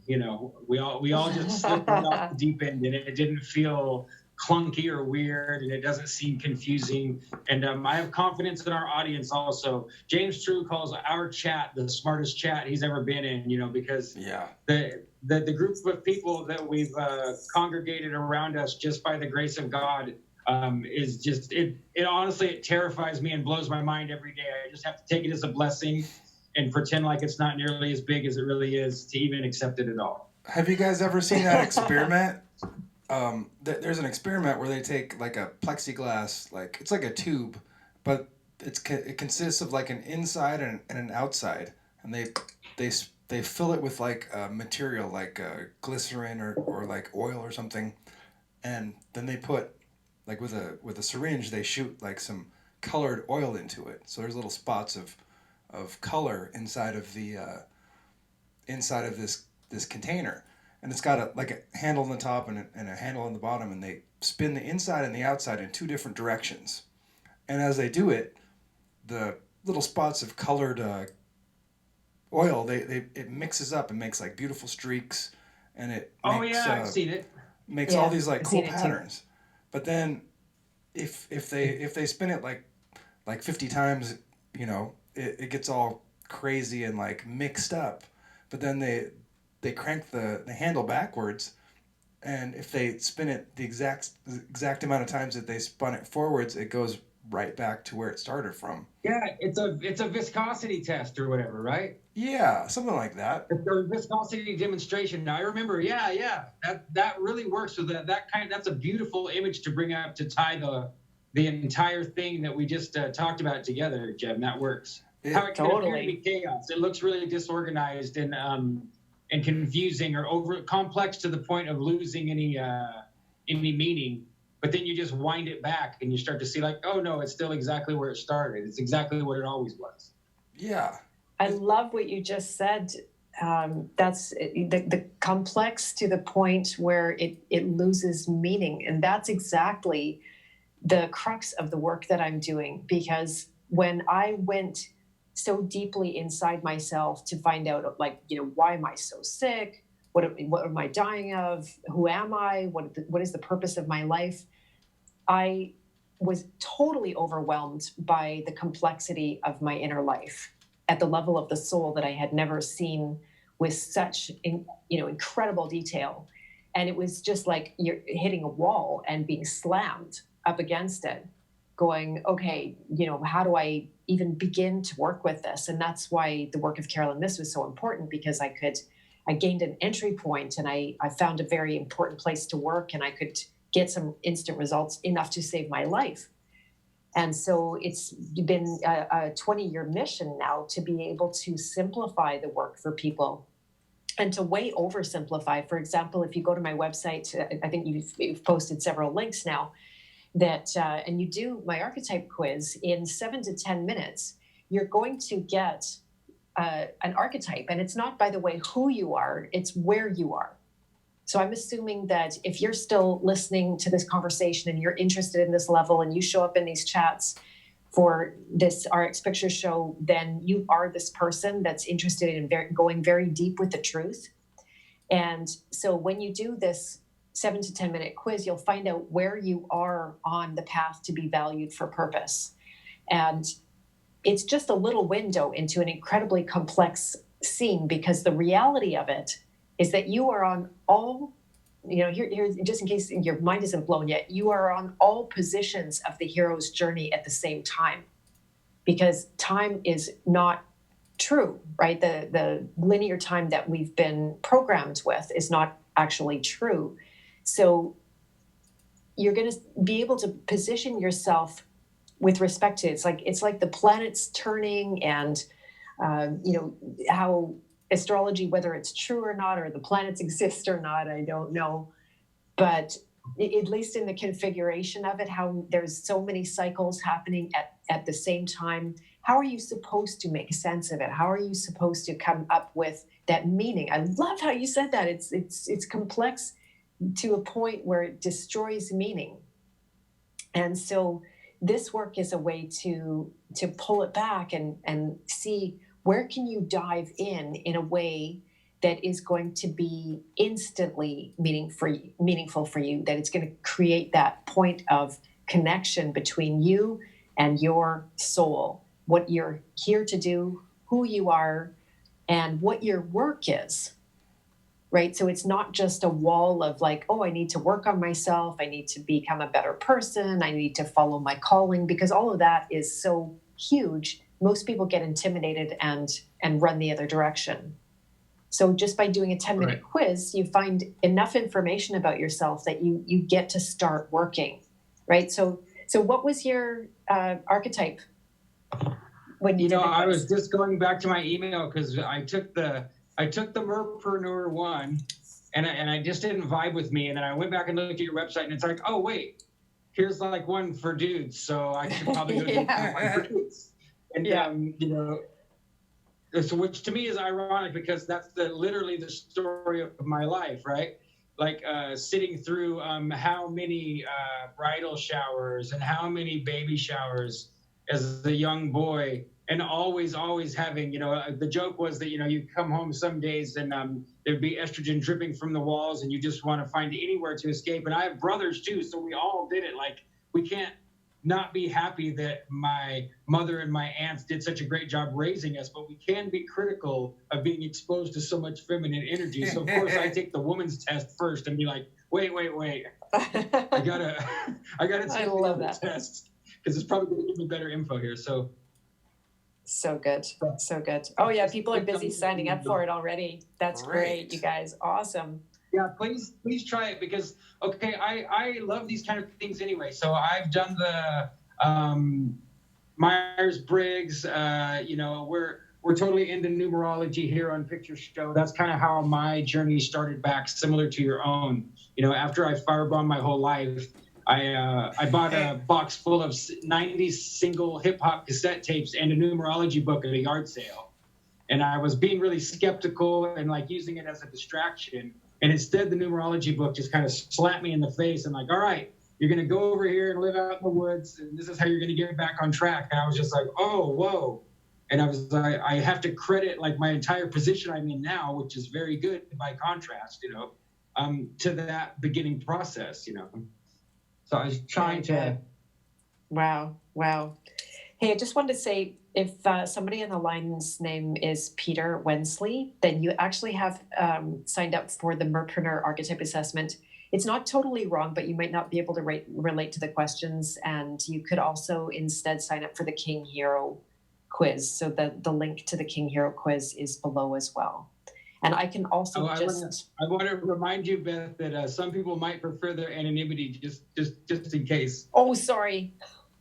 Yeah, I mean, it was only one time and it just went by live, but just in case. Okay, sorry, my apologies. It's okay. If it's a really big deal, whoever's name she just said, if it's really bothersome for you to have it on the replay, tell me and I can go back and clip it so it'll only be happening just this one time. And just let me know and I'll take care of it. I've done it before, but don't feel bad now. I just wanted to say that just in case. Did you know how the internet is? This is our chance out here to be anonymous.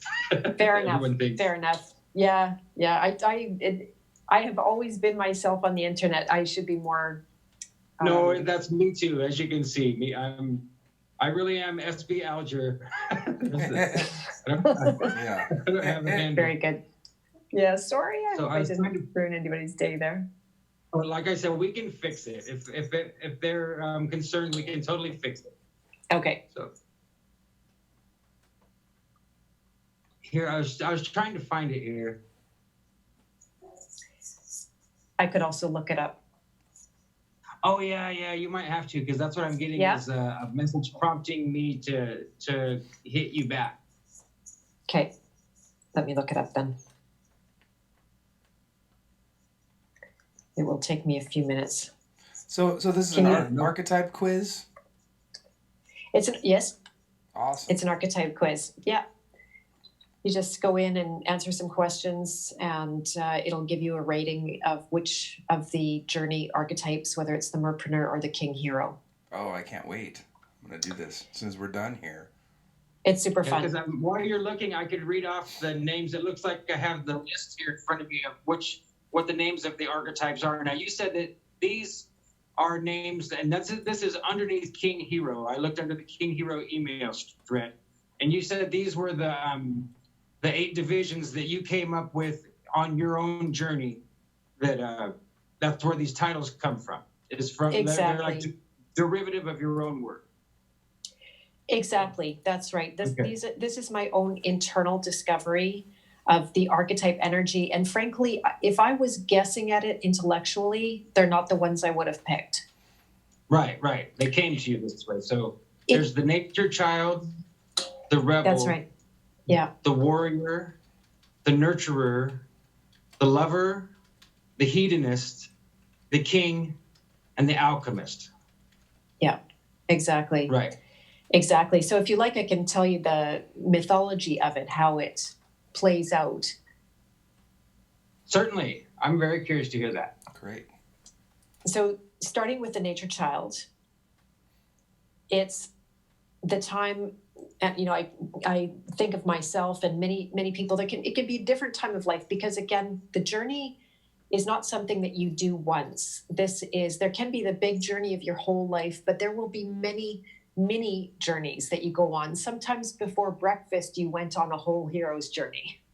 Right? So then to start off with the nature child, it's the innocent archetype. It is the beginning. It's the time when you hear your calling. It might very well be the time when you refuse your calling also.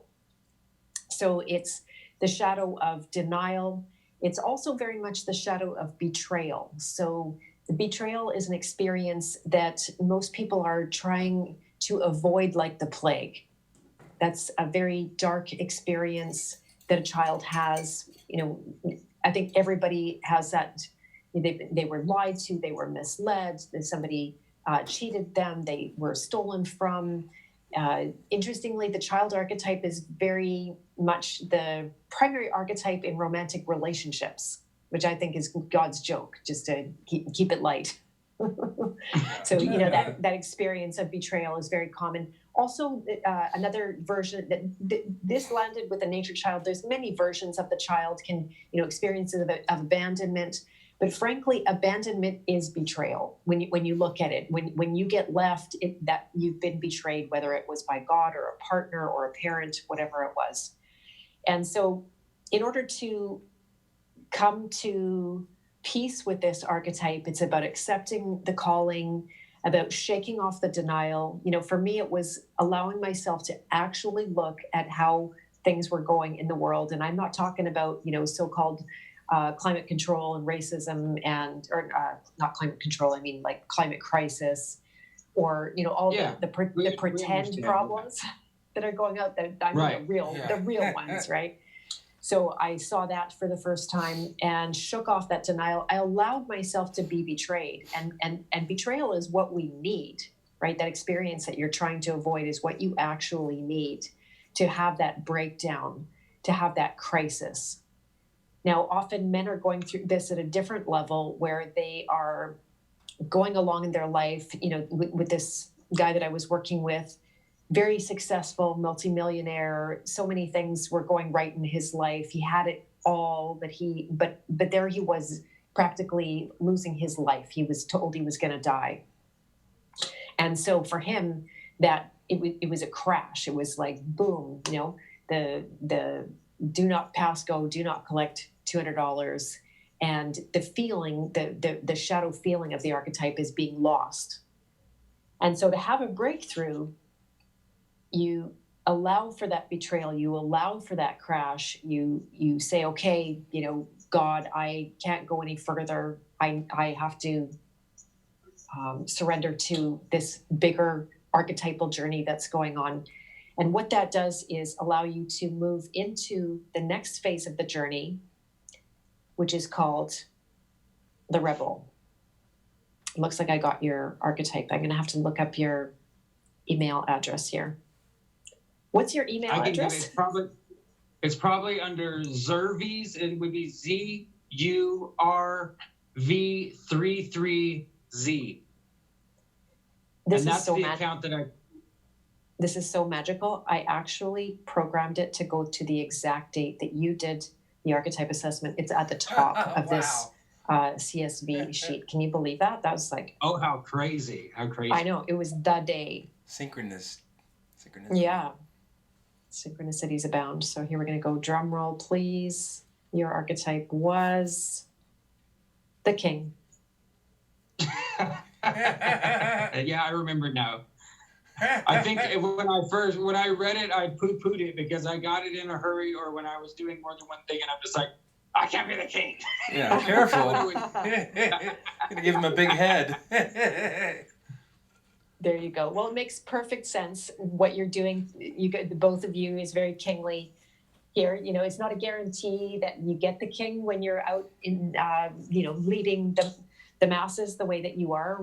However big or small the kingdom is, it's very kingly what you guys are up to. So that makes a lot of sense.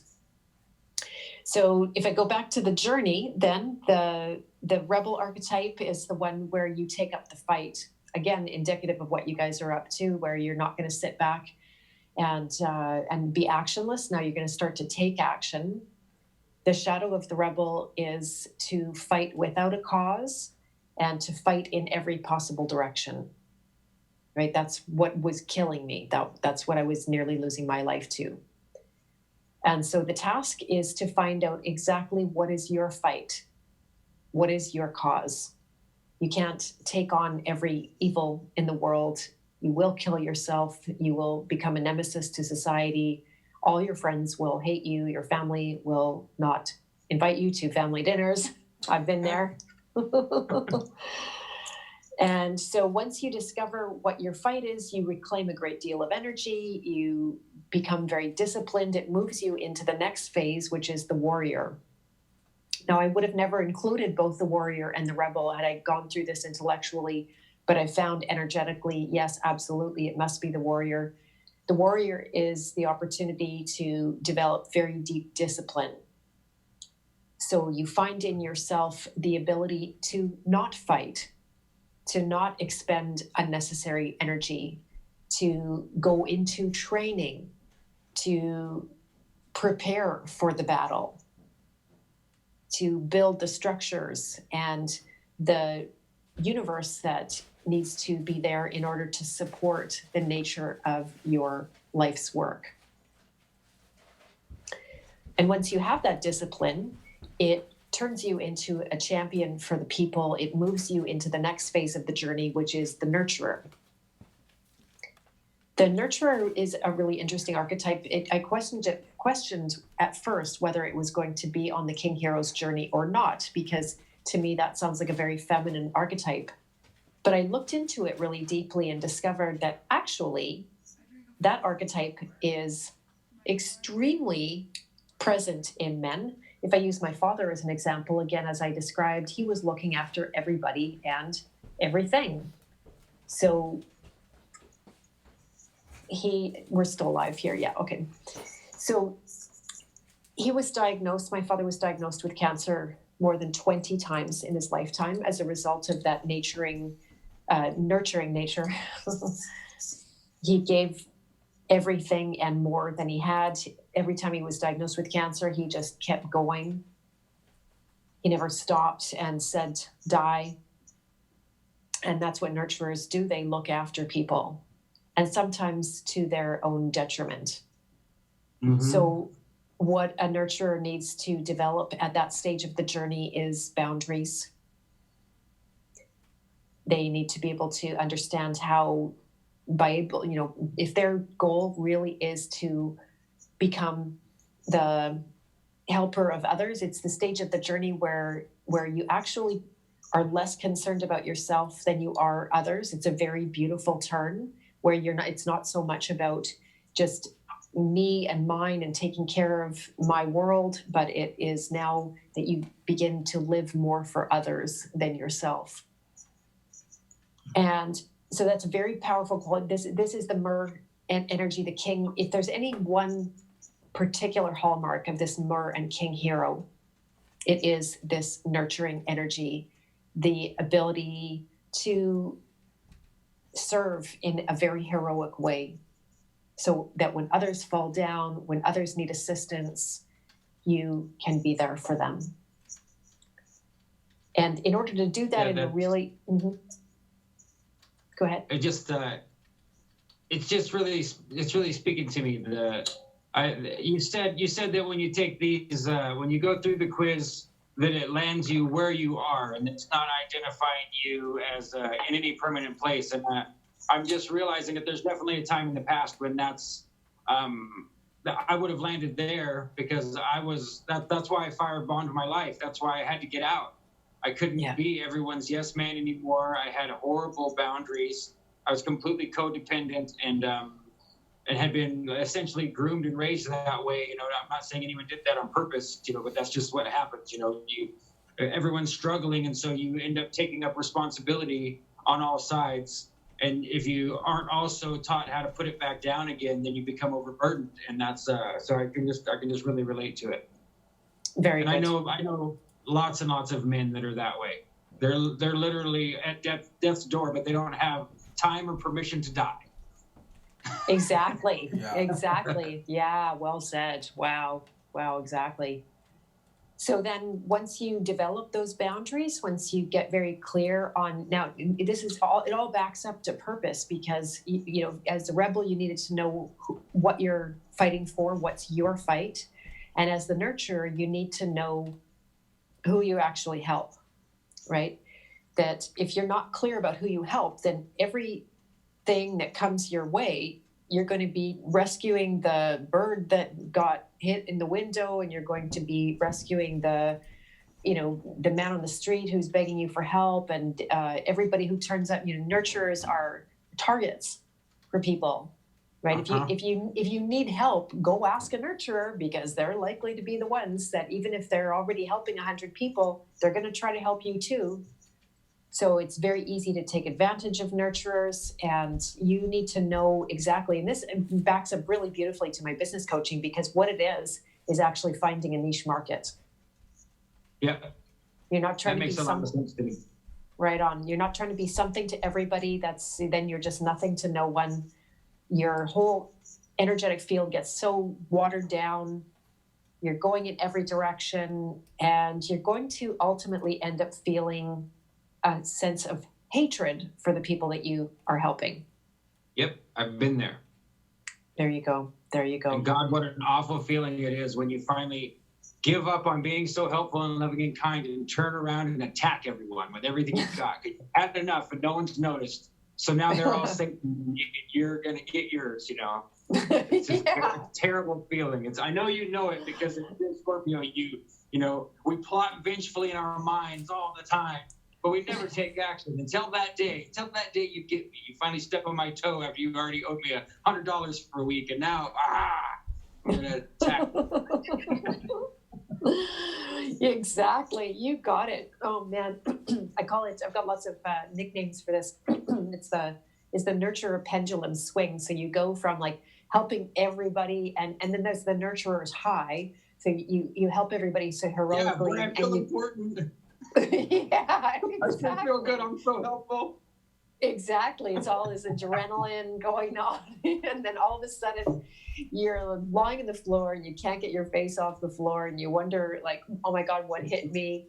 I feel like, you know, and then you go into this, oh, everybody get the hell away from me. I hate you all. You're just trying to suck the life out of me. Yeah. So yeah, it's a big one to get to the other side of, and once you do, you're going to be so grateful, and everybody in your life is going to be so grateful as well. And it graduates you into a whole second half of the journey. You go from the ego part of the journey to the soul of the journey, and this is the lover archetype. This is my current favorite. I have often, when I do my own quiz, my own quiz doesn't work on me, unfortunately, anymore. I'm ruined for any quiz ever on earth. I ruin them all now. But the lover archetype is a very special one. It's the one that we are, I feel, very much expressing through right now. Both of yours, your career, your YouTube channel, the work that you do in the world is blessed by this. That's the wrong language, but it's coming through this lens of the lover archetype. You're blessing this archetype. God is blessing your work through this archetype, might be another way to language that. And it's the pursuit of truth. It is the ability to take anything wrong and ugly in the world and turn it into a thing of beauty, even the worst nightmare, right? So my client, who I often point to, having been through the most horrendous possible abuse, and what does she do? She heals herself. She turns around and instantly wants to help others. There's nothing more beautiful than that. Yeah, that's the woman you're talking about that came to you and first opened your eyes to the horrible realities of the world, of ritual, sexual abuse, etc. Right? Exactly. Awesome. Yeah. Right. So then the shadow of this lover archetype, you'll probably find fascinating, is obsession and compulsion. Right. So it's pretty easy to look out and map the truther movement based on this. Right. I was down the rabbit hole with all kinds. I didn't have any guidance. Nobody was really telling me, okay, check out this guy. There was a little bit of that. I had a very special woman in my life at the time who I could walk with her. I could talk with her. There was nobody else I could talk to, because literally they would have all thought I was completely bananas and I was already suffering enough. Right. I couldn't come out of the closet saying what I knew at that point. Now I'm yogi is enough of the title, not conspiracy yogi. Exactly. The tinfoil hat and everything. You got it. So, I was really just at the mercy of YouTube searches and Google searches. And I was coming up with all this dark stuff, and I would be giving myself nightmares and having awful experiences and evoking demons in the process. And but then I tripped on people like Freeman, and I tripped on James True. You got your tinfoil hat. Awesome. You're well dressed for the occasion. Beth, I warn people about the process that you're talking about. For one thing, people don't realize that, in my opinion, 60% of the internet is astroturfed and or robotic.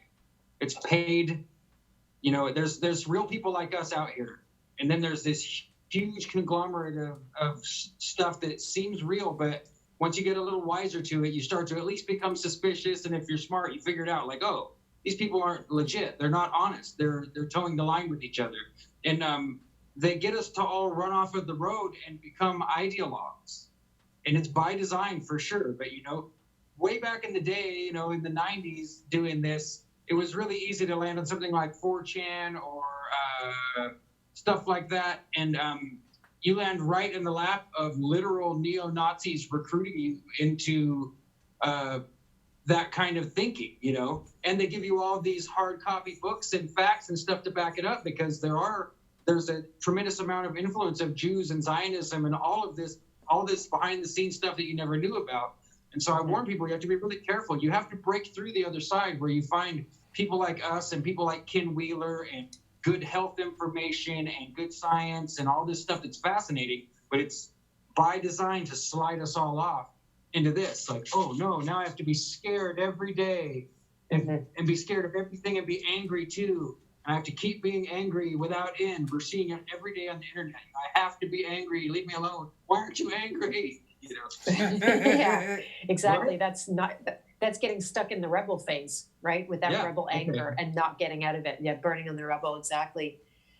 Exactly. So the lover, it's a really amazing opportunity to start sourcing your purpose at the depths of your own soul, right? So on the surface, it's the personality, but now it's really your conversation with God, that you're saying, okay, God, who am I? What am I supposed to be doing? How can I make my life in the vision of my own eye, and let my life be an expression of truth and the beauty that I want to see in the world. That's beautiful. Thank you. So you really got me thinking. Go ahead. I'm just I'm thinking about, well, we've been talking about working together anyway, so I'm seeing it more and more that the path that it's going to be really easy for us to work together. So, but here's something I have to say is that I keep waiting for, and I think there's all kinds of opportunity for it, that people like yourself, if you came forward and started going and being of service, if I had somebody to walk with me through that door of seeing what was going on in the world, if I was trying to get a hold of Freeman. I love that guy, and he's very positive. He left me inspired. I could see I always had more energy after I tuned in with one of his programs. yeah, Like yours. Now I've found a number of those guys out there, but I couldn't get through to him. I couldn't find, he wouldn't answer emails, and he wouldn't DM me back in Twitter me and too. stuff. I've had the same experience. Yeah. And nobody would help me. I was willing. I was willing to hire anybody to help me at that point. And I think that there needs to be a little army of, whether it's coaches or whatever you end up calling yourself, counselors, people the midwives, to walk you through the veil, because otherwise it's a very lonely, isolating, and as you described, that path can have so many off ramps that get you, like, maybe yes, you pop the lid on so-called truth, but that's not truth if it led you to a place of despair, right? I've got this phrase in my head now. It's the sin of despair. We cannot afford despair. It's something that I picked up from Owen Benjamin, that I have like zero tolerance for it now. There's no time or room for despair on this path. That, to be inspired really must come at all cost. So It's true. It's really hard at first, but it becomes a habit. I do it. The weather changed, and I've been in like a doldrums funk of depression. I'm thinking about buying some sad lights, even though I can't quite afford the ones. I might build them instead because they're so expensive to get a really good one. $300 or $400 for a good light. But despite knowing that, like I've identified it, like, okay, I feel depressed and slothy, and like I don't want to do the things. I was reasonable amount of exercise in the morning. Now it's cold. I don't want to do anything, but I won't allow it to keep me. In the past, I would have just put on sad music and like made it through the winter that way. But I can't do that. It doesn't matter what I'm suffering on a personal level. It doesn't matter because I'm here to face it. Whatever it is, I'm supposed to go through this. If I hate it and it's really hard, then that means that's how many points I'm going to earn in the direction I want to be. And, just like anything else, you get to suffer to get what you want. You're never going to get, if you get it for free, you're just going to squander it, or it's going to overwhelm you. So that's, I agree totally. And I love that about Owen Benjamin. I love that he'll correct himself. He's a comedian, so he kind of has license that most of us don't have. He can be really crass and on the border of truly offensive and rude when he doesn't really mean it. And then if he catches himself kind of slipping, he'll come back and apologize and acknowledge where his own feelings were wrong, and always back to the affirmation. I do the same thing that him and his wife are doing with my fiance. We garden, we cultivate the ground. We're trying to, really eat and live clean and stay with it, not as a front, as not as a look at me, but as a like, hey, this is what's going to get us to where we want to be. All of us, not just you and a client or me and my fiance, but all of us. This is what we have to do to not get stuck in the Alex Jones type shit, Exactly. And that's the true expression of the lover, is to turn your life into your truth. Awesome. Right? And that becomes an example for others. And you get to start inheriting the beauty of it. Stephen Verstappen is a good example of this, that, he's like, once you know the truth, then, have fun in life, have relationships, grow your garden, make your garden beautiful, bring beautiful things into your life. And this is actually the next phase of the journey, which is the hedonist archetype. And the hedonist is, first of all, that's a word that is very much demonized in our life. It's so fascinating that it's demonized, because this is the power that's being used over us. Our addiction to pleasure is how human beings, for the most part, are controlled. Their addiction to pleasure and their fear of pain plus their fear of dying really is the crux of it. And the hedonist archetype ends up being this seating place for all of this really intense energy. So on the one hand, it can be a time of great ease and joy. So for a merpreneur, that might be when you come into, for me, it was, I got to a certain place in my business. Things were rolling along. I wasn't struggling like I was when I had my kid 12 years ago for my income. I, have a life that I like. I have a home that I like. I can travel. I can give my kid things that he wants and needs. And I could easily just sit back on my laurels and carry on, right? I don't need to become a workaholic again. I don't need to, I can literally run my business in 2 hours a day. It's amazing what I've created for myself. Awesome. Things can just go. But I knew there was a deeper calling, and I was refusing the deeper calling. And what it actually brought me with face to face with was death. It literally becomes the thing that you think is giving you pleasure and life ends up being a soulless addiction. It ends up being it becomes pleasure for its own sake. It becomes a purposeless, empty pleasure. It becomes void of meaning and reason. And the facade on the top is that it's such a great life and is all perfect, and just keep on consuming what I need to consume in order to, I faced actually a very deep, dark addiction, which by people looking in wouldn't have thought I was, much of an addict. I'm a very highly functional addict, but at the same time, it was taking me down. My mom died of lung cancer, and I couldn't smoke enough cigarettes and pot, and just, every day having to, at some point, really numb out, especially now what I knew about the world. I needed that so-called medicine more than ever. And there came a point where I knew I was not going to be able to serve in the world without getting past that. And I saw the journey. Now I saw the archetypes, and I saw that on the heels of this hedonist archetype is the royal, that king. So I see it, and I'm going like, no, I'm not going. You can't make me. Right? That's why I couldn't even remember which one I got, because I was like, no. I went through all of these, and I'm at the hedonist, and I'm all good. So exactly. Thanks, Beth. Oh my Bye. God. Yeah, exactly. We were probably separated at birth from the sounds of it. There's another synchronistic parallel.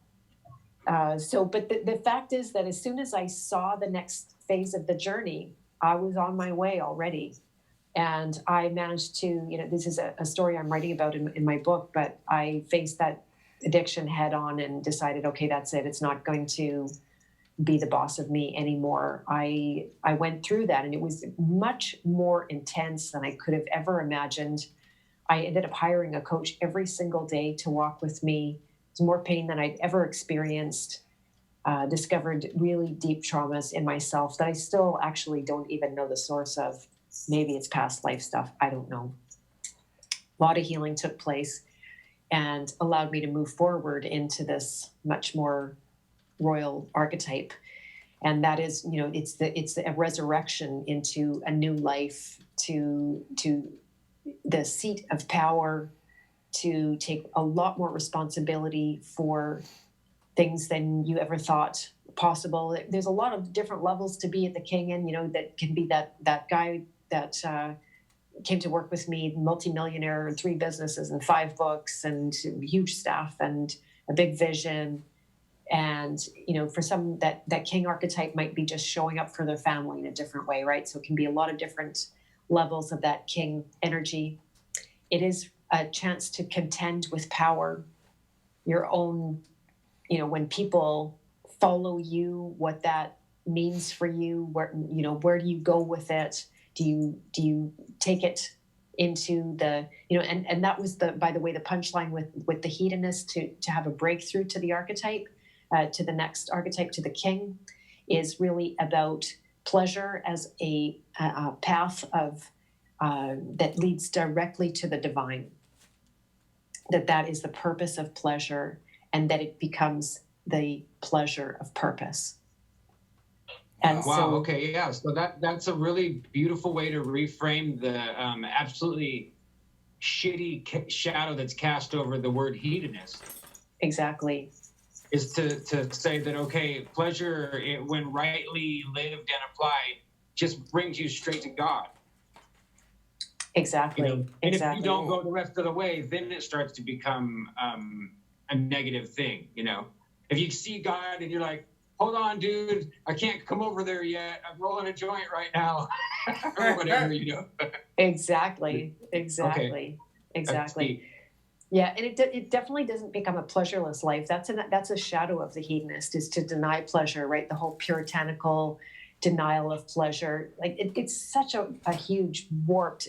Writing the hedonist section of my book was so hard. It was unbelievable because it's a really complex subject. It's so highly charged. It's so highly manipulated in us.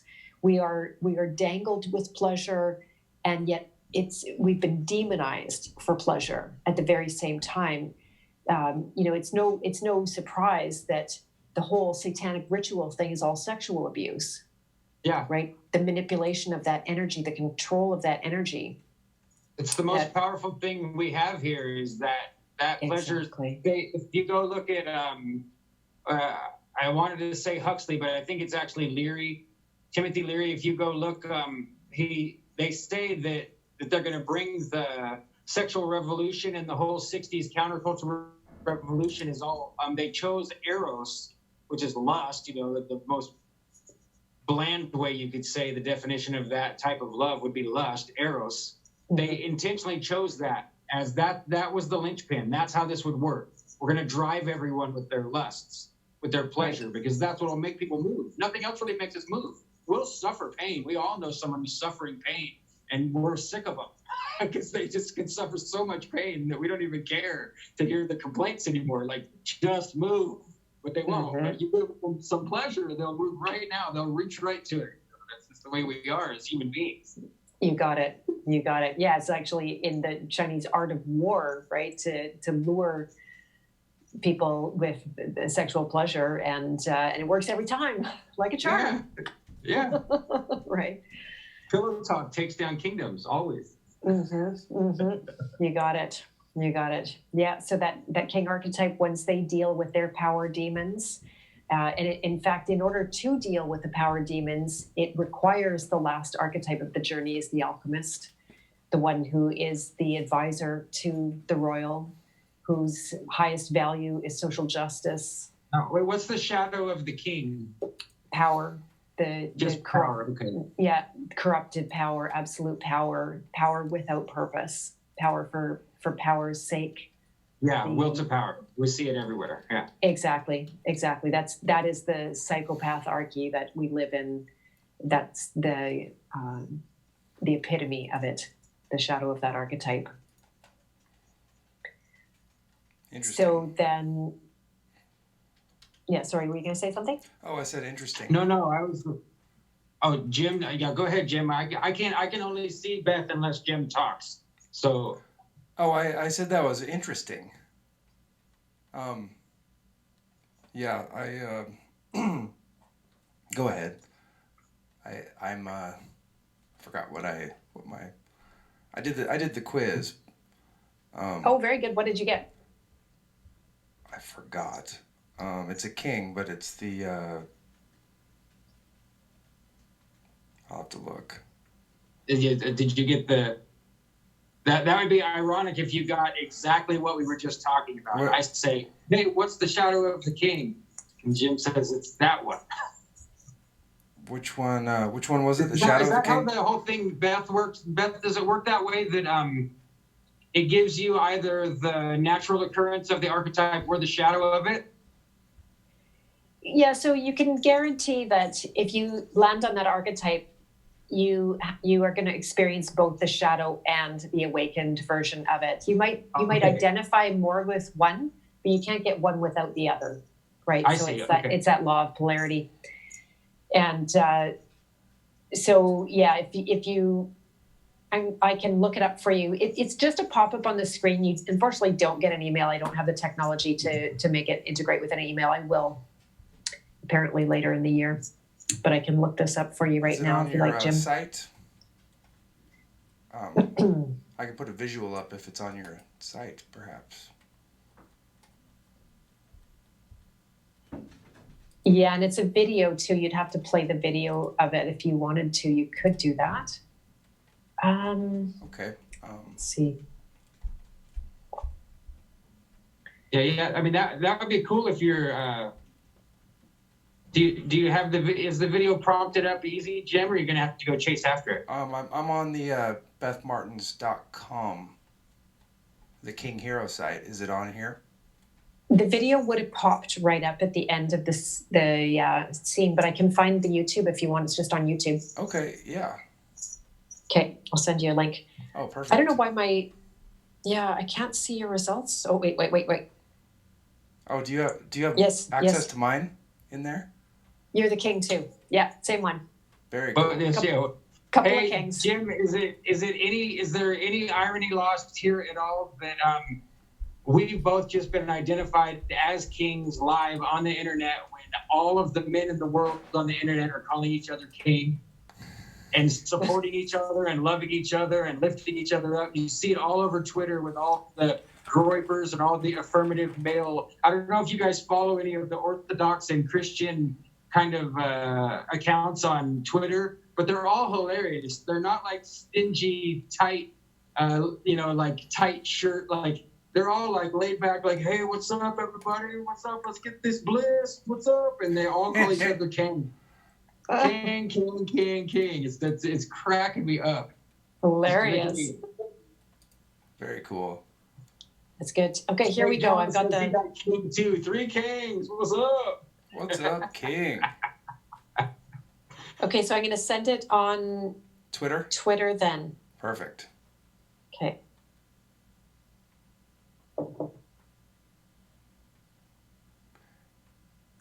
And I'm going to take this opportunity to get a little break. Yeah, no problem. I'm going to let my cat in. Those cats need to come inside sometimes. They really do. It's winter around here, you know. Oh yeah, it's happening around here too. It's getting to be chilly here. It's not as cold as it is up there, I'll bet, but it's cold enough. Fair enough. Okay, I'll be right back. Yeah. All right, we'll be here. Okay. So SB, someone from the chat, Oswald Spangler, asked earlier if Beth had seen Jordan Peterson and his use of archetypes. I was wondering if it was similar to what she was talking about. This is the farthest I've gotten into the minutia of what she's doing, and I really appreciate it. I would say that I would say that there is some similarities from what I know of Peterson. His first book, Maps of Meaning, I don't know if he's using archetypes like, to me, this is almost like signposts on the road is what she's giving us, Yeah. Like you take the quiz, or even if you just identify with one of these, like, for sure you're in one of these positions. Like there was a time when I would have known for sure I was the nurturer. I wouldn't have had to take the quiz. I just knew, right? Like I'm nurturing everyone. Yeah. And so if you identify with it, then you're in a position to kind of follow the journey. And I remember Peterson talking about Carl Jung and Campbell and kind of what I mentioned earlier, but I don't remember his own work necessarily being so focused. Like, I don't think he was presenting archetypes himself. He was referencing them and using them as examples, but I don't think he was presenting them like that. Yeah, mostly, Jordan's kind of hard for me to follow. I love listening to him talk, or I used to love listening to him talk, but it's like he almost either never really said anything, or the things that he was saying were so lost in beautiful language that it was hard to follow. Yeah, it was a classic over-intellectualization, right? Like we all are familiar with it. I'm even guilty of it a lot of the time. But the thing I found fascinating about Peterson, well, that he's turning out more and more to seem like he's actually just a psychopath, and that he's LARPing as a good guy, which I hate to say that because he did a lot for me in all those lectures. And I really, for a while, kind of fell in love with his work and got off my ass and did a bunch of things I wouldn't have done if I hadn't found him. But then I've seen person after person after person go through what you just described, which is like a disenchantment. Like, I remember I got to the end of the, whatever the first long series of lectures, then I started to go from that into the Bible lectures, and somewhere I just didn't have it anymore. The feeling to be encouraged and motivated by things Jordan Peterson was saying had vanished, and I couldn't get the feeling back because I tried 2 or 3 times.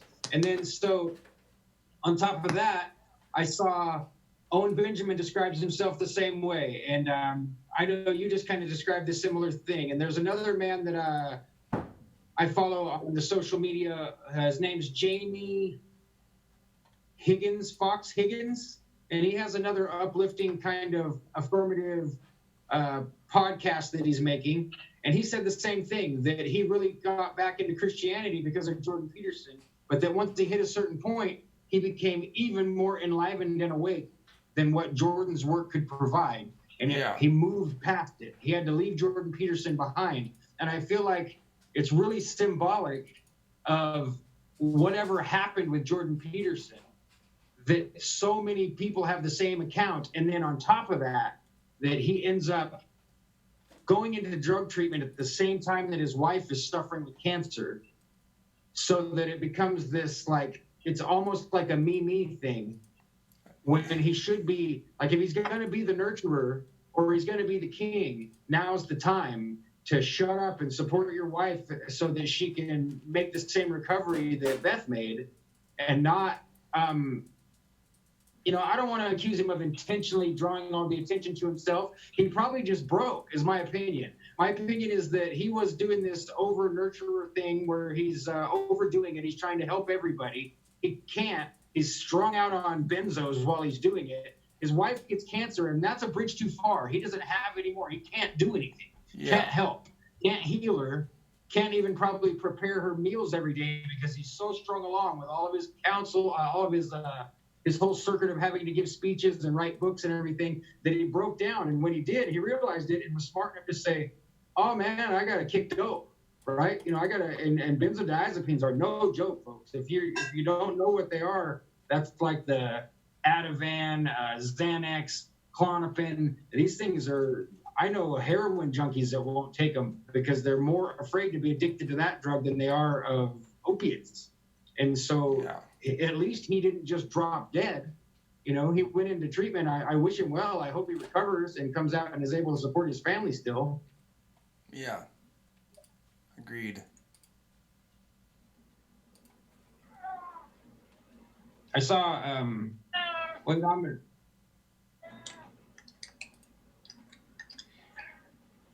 I thought I heard something like a yell. I think that was just on the mic. Yeah, it's my cat. Oh, okay. Good. Is it okay if he comes on the show? Oh, of absolutely. Course. Yeah. I've got a little pug right outside the door behind me that would give his eye teeth to get in here right now, but he's not allowed because he won't stop jumping on me. He's so overwhelmed, Beth, with the energy of whatever we're doing when we go live that he just spins out. He can't stop. He's just like, oh, you can tell something's happening. You can feel it, Oh, fun. And Jim's got cats too. I'm going to afford myself the same opportunity you just took, and leave you guys here for a second because this is so exciting. I just got to go pee. Sounds good. I'll be right back. We were talking about Jordan Peterson. Someone asked whether or not your archetype work was similar to some of his reference to it. Just so you know, that's what we talked about. Well, you were gone. So. Yeah, I mean, I don't think so. I haven't studied Jordan Peterson's work at all, but I do have a policy where I don't go and fashion my work on anybody else's. I don't go out there and study stuff and then intellectually bring it home. This is all work that I've done inside myself first. That's great. And then when I do the work, and it's not that it doesn't coincide. It does coincide with Carolyn Myss. She was my first, touchdown into really working with archetypes. Carol Pearson also, there's some similarity there. It's actually very different at the same time, but because it's the hero's journey, then it ends up adding up to the same thing regardless. Yeah.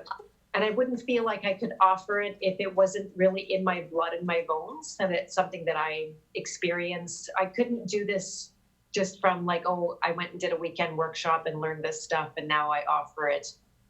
I consider myself to be a bona fide archetype reader, and it's nothing mystical. It's really just about, it's a little bit with the Scorpio energy that I've been told I have X-ray vision and can really see into people. Don't get scared or anything by that.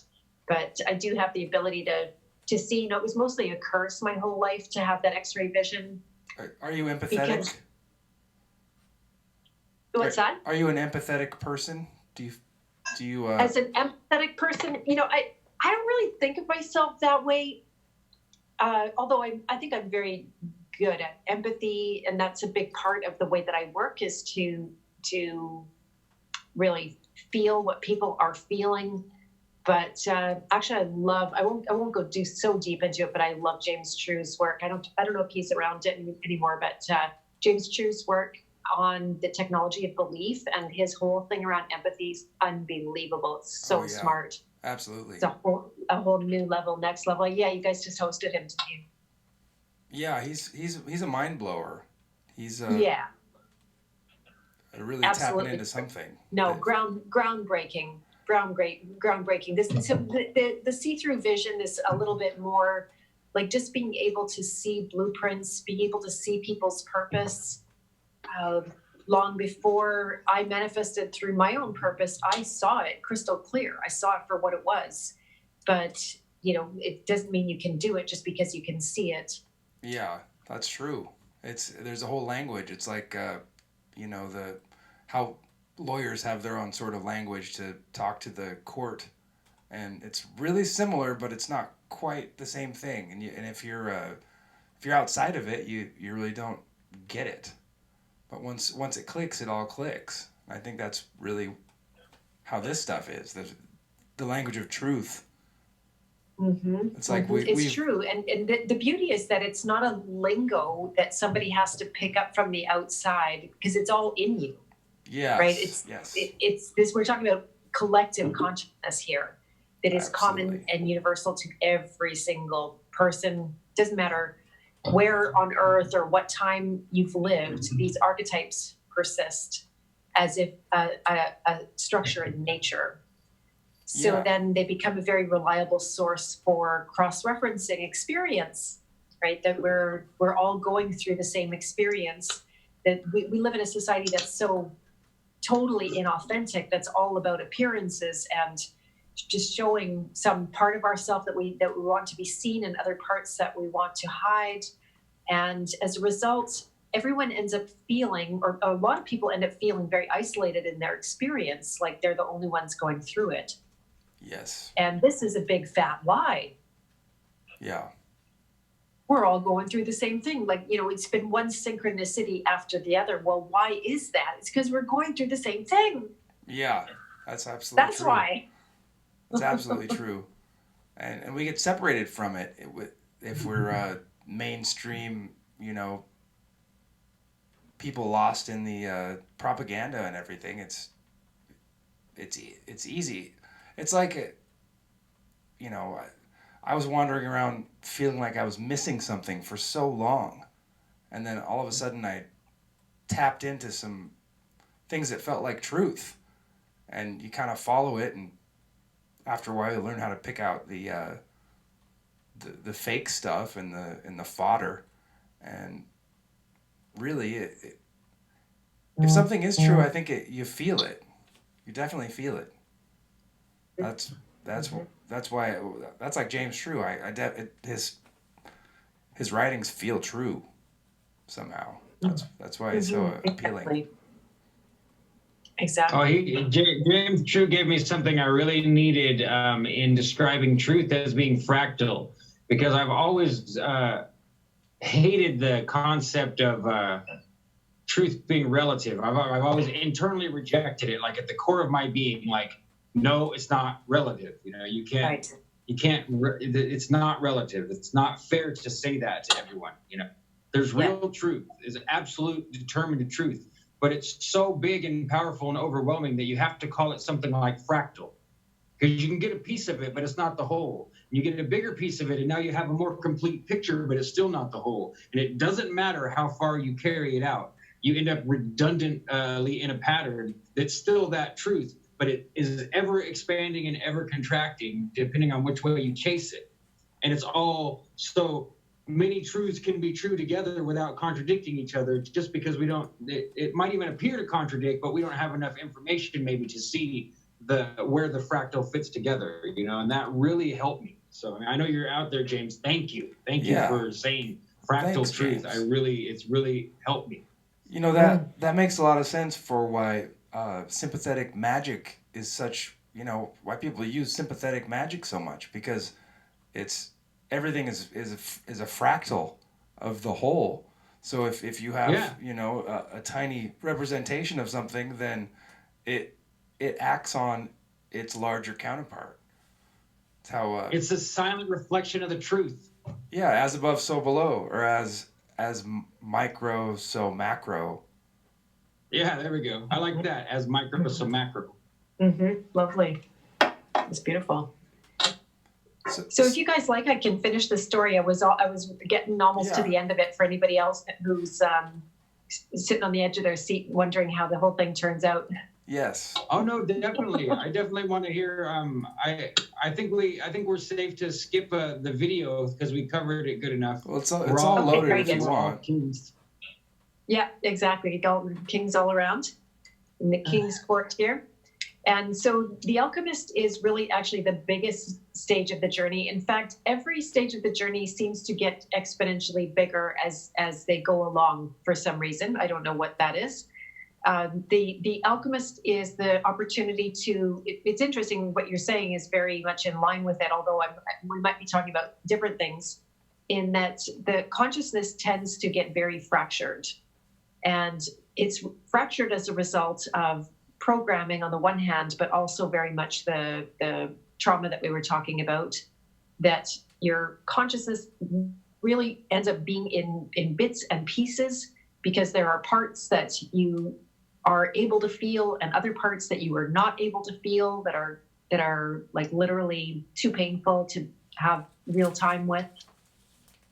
And so the alchemist is a time of very deep healing, to take those what are separate parts of yourself and to you could say galvanize or bring them together, but really it's actually just to reveal that you were never separated, to reclaim the energy out of the fracture, and to have an ultimate experience of wholeness, to something that we talked about already with the masculine and the feminine, to reclaim the energy that we spend splitting the opposites, splitting the poles, by creating those opposites to is very classic with alchemy, to marry the opposites, to be able to hold two opposing realities at the same time and have that visceral realization. Because I can say to you, and you can have that intellectual agreement, yes, there's no opposites. But when you feel that there's no opposite, it's like, whoa, right? This is so exciting. Yeah. The energy in that is amazing. On a professional level, it's a chance to take a lot of different passions, talents, and interests, and all of the identification with the thing that you either do or the tool that you use to do it with. You know, like, oh, you're a YouTuber, right? Like, can you think of any more shallow, dead end, untrue description of what you guys are doing? That you're YouTubers, like, no, right? Right. It just doesn't even begin. And so you could say, oh, well, but you've got handle on your entertainers and YouTubers, and then you go like get this big long grocery list of all the things that you are, and even the deep stuff. If you were to try to add all of those together, you still wouldn't get what you are, right? Aristotle said that the whole is so much greater than the sum of the parts. And so when you pull together the wholeness, this is what I do as a business, is to take often a very multi-passionate person with a lot of different skills and talents and trainings and degrees and you name it, and to see like what is their actual thing that they do. And the thing that they do is that's a poetic term. That's Rumi says, like, there's one thing in this world you must never forget to do, and it's you, right? Like that's you, who you are. That's all I know. Sounds very esoteric, but I can help someone to create a business out of who they are at the stage of evolution that they're at that point. So the alchemist also is going to evolve out of the journey the entire journey that is that the person has come through to that point, and it's going to result in sage wisdom. It is going to result in trickster energy, so that teaching takes place at a very sophisticated level through not only, by example, but also in a contrary way through humor. Owen Benjamin, his name came up about 100 times already. We keep talking about him. He's a good example of that trickster energy where he's shocking people out of, I'll just say, like faggot and bigot and, all these things over and over again. And it shocks people out of their sleep, their complacency. And the whole life becomes an instrument of returning humanity back to nature, right? Because this is my not hidden agenda. My deepest desire is to see what would humanity actually be like if it was not under all the artificial constraints of what controls and ails it right now. Fuck yes, that's it. Absolutely. I agree. I think that's what we all want. You just are bold enough to say it out loud. And I mean, I say that to people too. Just leave us alone. Give us a place where there's water. Give us seeds. And just leave us alone and watch. And we don't need any of your banking architecture, any of it. We don't need it. It's not. I think what we're seeing, Beth, in the world is the paralleling of nature over and over again. And this is something I'm going to have to write a book about. I realized I'm going to have to write a book about the concept of whatever these energies are that human beings, the psychopathy, is participating in. It's always paralleling what occurs naturally. And because they know they can't actually suppress the truth. The truth remains, period. It's there. It's more powerful and more true and more genuine than anything. It's and what you can't is. hide it. You can't break it. You can't chip a piece off of it. You can't paint it. You can't do anything to it. It just exists. So they parallel it, and they make something right next to it that goes alongside of it. And I think what we're seeing right now is they know that the feminine energy is coming back, that there has been a lull in feminine energy. So they're getting everyone rallied up to the point of goddess worship so that they can peel us all off into a parallel vein and have, the women feel superior and the men feel like contented to be cucked, would be an easy way to explain it, like happy to serve, to have the false illusion of switching places, when from what we've said tonight, we know that doesn't happen. We don't switch places because we're not on opposite sides. You can't switch if you're not on opposite sides, Beautiful. And so that's what I think we're seeing is they're paralleling the whole change of the age. They're trying to bleed a bunch of everybody off into their little mind control cults with their smartphones and transhumanism. But there's a big chunk of us that are going to just be able to duck out of it and go down and drink water out of the stream and walk barefoot again. And, we may or may not even need to grow crops. We might be able to find a way to plant forests that just sustain us in food and don't need any of that, Exactly. And that's how it's amazing. Like, preach it. Wow, you're just totally talking your truth right now. And that whole manifestation really brings you back to the beginning of the journey. And there you are in the nature child, right? Like the expression of what you're talking right now is pure nature child, right? That nature will prevail. That is the ultimate authority that you can also call God. and it's unstoppable. It's absolutely unstoppable, and that's human beings are unstoppable because we are God's download, and that's just the end of the story. We win in the end. I think that's the spoiler alert. Yeah. We win in the end. Well, Yeah, that's just it. I tell people that all the time. well, Like I told someone one time at a big party that we win by attrition. We continue to pass on to one another those good things, and eventually everything else has to go away because we win. We redundantly reproduce whatever we have, and we give it away again to our children, to our friends, to strangers on the internet that we've never met. And it works, you know. Well, Cameron, I sound like you're trying to say something. Oh, I was going to say, God said, be fruitful and multiply. Yeah. He didn't say create debt-based economies and then subjugate everybody, you know, along the lines of wealth and birth. Exactly. Here, man, exactly. I thought you were going to make a joke and say the Owen Benjamin line. No, I don't really like taglines unless they're our own. You know. It's hard not to think that, though, after watching Owen Benjamin. Owen Benjamin's a true performing actor / comedian because he knows that he has to make a redundant shtick for you to remember him forever. So he does. So he gets these stupid little catchphrases in your head. It's probably what we're going to end up saying in our dementia in the nursing home, you know. Okay, bye. Well, wasn't it Goebbels that said that if you repeat the same thing enough times, it becomes truth? I mean, something like that. Yep. Yeah, pretty much. Propaganda. Mm-hmm. Mm-hmm. So I want to encourage everyone right now that's listening to this and anyone that's watching the rerun sometime in the future, if this is speaking to you like it's speaking to us, I can tell the chat is happy. Me and Jim are on an all-time high here since we lost our friend and partner, Tracy. Make sure that you engage with what Beth is doing. You know, all of her links are in the description. She's got a book that I'm getting ready to pre-order when we get off of this call here in a little while, because I was already going to pre-order it anyway, and I didn't understand. And I assume goodly portions of this information that we just covered with these 8 archetypes are in there, and she has a book following that one too.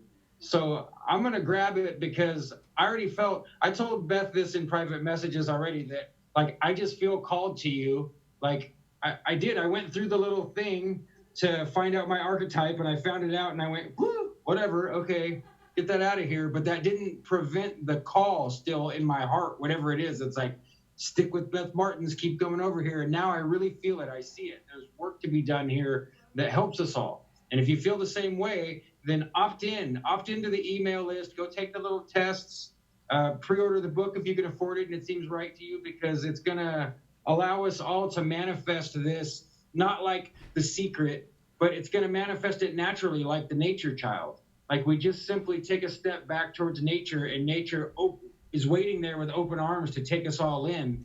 And we can all lay back before we're leaving this plane and watch the banking architecture collapse without suffering. It's not impossible. That's what I want to see. Just have the thing decay, just like a skyscraper, you know?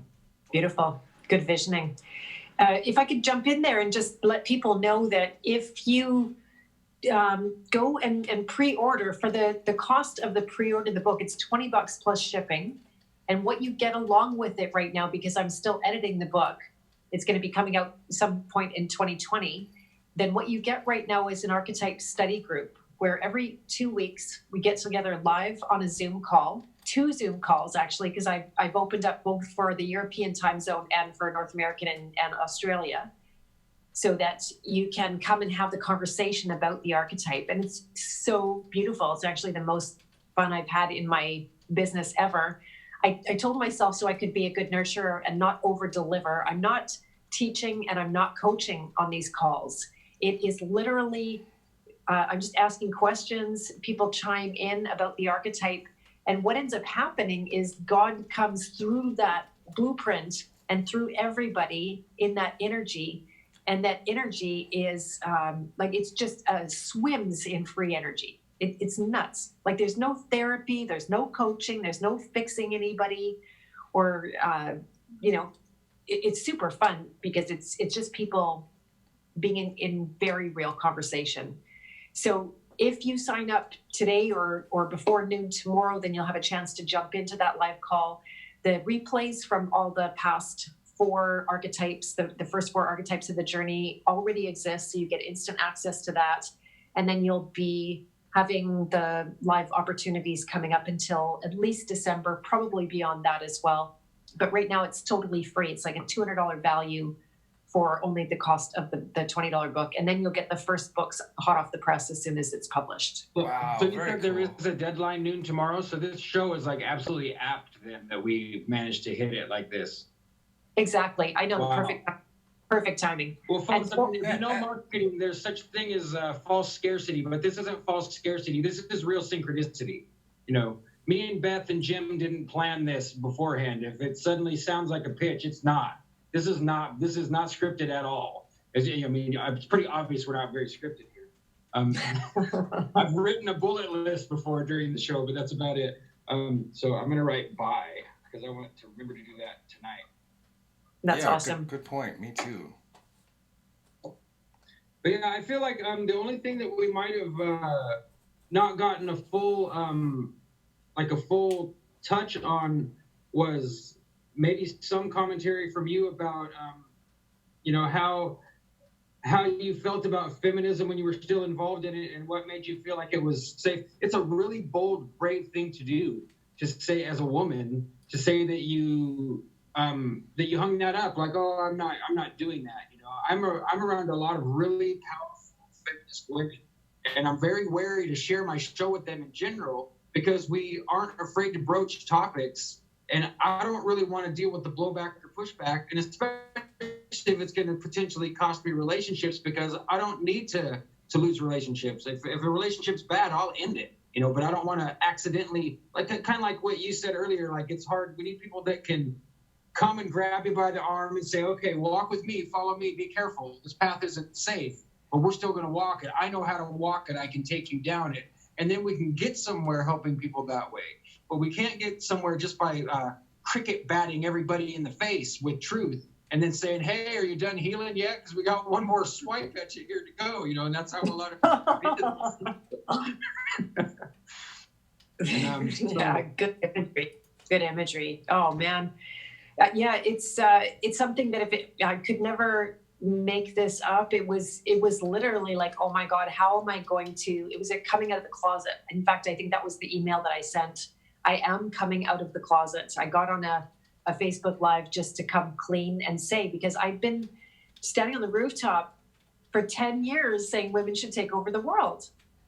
Right. And everybody's all rah, rah. And like I was known for that. And that my whole audience is eating that up.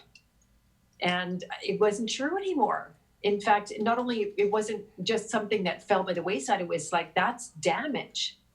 If I was to perpetuate, if people were to continue to believe that based on my advice, then I would feel a very deep, responsibility for the outcome of that. And so to stand up now and say I'm a recovering feminist and to be in a completely different place when I listen to men, there's no longer any sense of being, needing to challenge a man or to, make sure that I'm a little bit better than them or to find their weaknesses so that I can I can look smarter than them or get control of the conversation or the control of the relationship. Like all of that is gone for me. That's a fucking miracle. I understand what you're saying. It's really bold. I'm really glad to see it. And I'm almost speechless because it's like it's in vogue right now. It's been building up for a long time, but it's totally in vogue to be like, hey, we gotta finish knocking this thing down so we can build up something new. But I've always been wary of that thinking because I love the book by Kurt Vonnegut. It's called Player Piano. And in the book, the story is that they go across the river to where the completely technology society is, and they destroy it. And it just creates dystopia. They can't rebuild it again. they're even more now. They're all poor instead of half poor, and the ideologues that were in charge were trying to get everyone to stop as soon as they had taken the leadership out. They tried to get them to stop so that they could really just take over the machines and revamp. But the madness of the crowd wouldn't allow it, and they destroyed everything. You know, and that's pretty much the end of the book. You know, I mean, it's an ancient novel, so I'm not too worried about a spoiler. You know, 1959 or something. But I fear that, I feared it since I read it. Like, oh shit, this is what's going to happen. And I think it is. Vonnegut's a visionary. He saw it coming. Mm-hmm. He was working for General Electric as a shill. That was his job. Right. Well, he's programming us, saying, "Okay, you're headed for a dystopian future," and and then we can say, "No, I was a fan of Kurt Vonnegut as I was growing up." But we can put a stop to this and stand up and say, "No, this is not acceptable. We're not going to go down this way," and start lifting men up and start holding them in a high light and listening to what they have to say, and knowing that none of us have all the answers, but everybody has some of them. We all have our piece, our little fractal piece to reflect and shine. I agree. Yeah, exactly. And that male energy is priceless. That's one that, if it's gone, oh my God, I wish people could just see. It's what you just described on the other side, because we think it's all like peace and kindness and all this like feminine, lovey-dovey kind of, the world would be just so squishy if everybody followed what women would say. But it would be, we would be sitting ducks, absolutely able to be taken down in a heartbeat, because women are not going to stand up and defend the world in a way a man would. Well, in my experience, and I mean, I really think it can be equalized if power shifts. It doesn't. That's just it. The illusion once again of, hey, well, men are in charge now, so that means women need to be in charge. I think it's all an illusion that's not very old anyway. I really think that if you look at the histories and the writings of 400 or 500 years ago or whatever, there's a lot of powerful women in history, and it's not. I think they just painted it different. In the last 150, 200 years, they really manufactured this idea that there's a battle of the sexes. I don't think it really existed. I don't think that racism, as they portrayed it to us, really existed. Because exactly. Exactly. I know. I mean, like the famous author Alexandre Dumas was a mulatto, and his father was like one of Napoleon's main generals, and he was a black man. So the idea that, there's just holes all over it. I'm not going to get too far on a tangent, but yeah, I guess. Exactly. No, they manufactured the split between men and women, and then they manufacture the so-called remedy for the split called this, equal rights movement, which is a bunch of BS. Fighting for equal rights is like fighting for air. It's like there's nothing there. There's men and women are not equal. They're not equal, right? There's nothing equal about them. If you're wanting them to be equal, then you're just going to have to kill your senses and stop seeing and stop noticing the different qualities that men and women have. And those qualities, not surprising, are a perfect complement to each other. Absolutely perfect. Right. That's God's design. Right, exactly. We weigh out fine in the scale of justice, but we don't line up point for point like equally matched prize fighters. Exactly, we don't. And we all know that. We all know it. Any man trying to dust a china cabinet knows, and any woman trying to lift up a couch knows that we're not matched up evenly.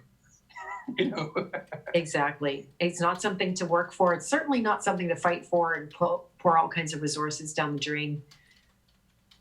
That's really just a smokescreen while we don't look at the real wrong things that are going on in the world. So. Yeah, it's once again, to me, it's back to the same concept of paralleling all over and over again. And I would say it also goes along, I would say it's actually the same thing as what James True is talking about with the scapegoat and the the golden child, that they're running us this way. There's a real truth in the middle, and they're always pushing us off to one side or the other and working really hard over there to keep us focused on it, when it doesn't, it's not necessary, I don't think. Exactly. It's a waste of valuable time and energy that we can't get back. Yeah, exactly. So, no, it's interesting. I have amazingly in coming out with this message, I've had nothing but support from people. That's the other thing I was going to ask is if you're being attacked by women or even by some. Not so far. I'm not tapping into the feminists that would hate me. I'm pretty good at, what's the word? I don't know. I've got very repelling energy that people just leave me alone. They don't want to fight with me. They just get away from me. So I don't get a lot of attacks. Someone like James, I know he gets severely attacked all the time. He's that king hero. He's willing to take the attacks, and he's going to show up for the fight, where I'm someone that's more going to be like slipping out of the fight and going to be where I can actually be effective and get some work done and feel productive. Because I don't want to. That totally. Right. And that's, again, the masculine feminine, right? Like, that's much more productive for me. I can't sit there and smash people. I don't want to. I don't have the nature for it. I don't even have the energy to do the proper amount of research that it takes to go and be, I did have one guy took my, it was amazingly enough, it wasn't even a girl. I bet it was a girl as a guy's account or something, how people pose to be men or women. Yeah, they're lumpy. Right, and they did take me down, and the first thing I did is I just blocked them, and then it was done. And excuse me, and then the rest of the posts, like, it was actually one of my more popular posts on Twitter. I was amazed. I got. I'm still pretty new to getting the whole Twitter world rolling, so I got lots of attention for the post that was all positive. So it seems good and fine. I'm not worried. That's good.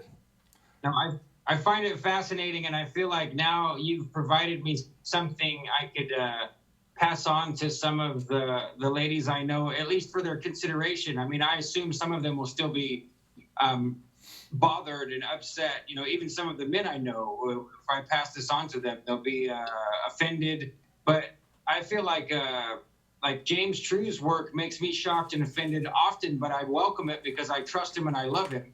So it gives me a chance to dig in deeper. If someone else offends me, I may not have the same reaction. I may not have any inward seeking desire. And so then I just get grumpy and mount up on my keyboard to show how good my grammar and rhetoric is versus theirs or something. But, I really try to resist that, because it's an easy temptation. That's back to the lover's compulsion. Or the hedonist. It would have been under the hedonist. Look at you learning to read archetypes. It's exactly, you were speaking that lover archetype. It's exactly. Oh, I'm going to just memorize all this and use it like a pocket knife. That's awesome. Very good. Nice. Very sharp. I love it. So good. I was just trying to. This has been really great. I really appreciate you coming on. I feel such a terrific sense of relief, and I didn't expect that. I feel like somehow you've allowed me personally, at least, I can't speak for everybody, to get past a point. Because last week, I don't know if you looked at last week's show, but last week we just kind of dealt with death in general. I mean, it was Halloween time. It's this time of the season. It was literally the weekend of, the Day of the Dead and All Saints Day and, Walpurgisnacht and all of that. And with having lost our friend, and we've never really gotten answers as to what truly fully happened, not enough detail to have anything like closure. And the more I wait and think, I don't think we're ever going to get it. Not anything that satisfies. We might get more details. And I feel like whatever happened tonight allowed a little bump, a little shot in the arm for the whole show to be like, okay, cool. We can still find the feminine side of the story and have it be approachable and able to be addressed. I mean, I'm not comparing you to Tracy Twyman. Don't misunderstand me. Very different personalities, very different subject matter, but still, I guess it was important to me to get to this point, and I didn't know it. I didn't know that, if I'd have went out seeking some lady, I'd have felt like that was like a really pathetic attempt at avoiding pain, Like you see some friends back in the day, some even now do that with lovers, right? They have their lover that's their ideal lover, and they lose them, so they root around for a few months, and they show up with someone who looks just like the other person. Well, it's not that. It's something else, something that happened organically. I would even call it supernaturally or miraculously, to have you here tonight. And I really want you to know that I appreciate it, Beth. Wow. So beautiful. I very much feel the spirit of Tracy also, that just... Well, I got to say one thing about your archetypes, okay? The way you said you get to the alchemist, and when it's done, it breaks back through to the nature child. I would highly recommend that you look at all of her work regarding Mithras, the god Mithras, and the story, the mythology of Mithras. It hit me like, oh, because Mithras is always trying to break through to the next level. He's trying to become god of the realm above it. And when he does, he just ends up coming through the ground and still being the god of the realm. You're still or re-entering in as a child into the realm that he was already in. And this is like so I would, it's worth it. Her work is endlessly able to be studied because she's far beyond all of us, that she was standing in the veil. That's why it all went the way it did. She had something that Alex Rivera, her partner in writing probably their most famous book, said it best, that Tracy dared to fly where where angels dare not tread. She would go spiritually to places that you can't even, I can't even fathom doing, Wow. So, Yeah, all the hair on my arms is standing on end. It tripped me out when you said, oh, and then you break back through to the nature child. It hit me like, oh man, that's it. Mm-hmm.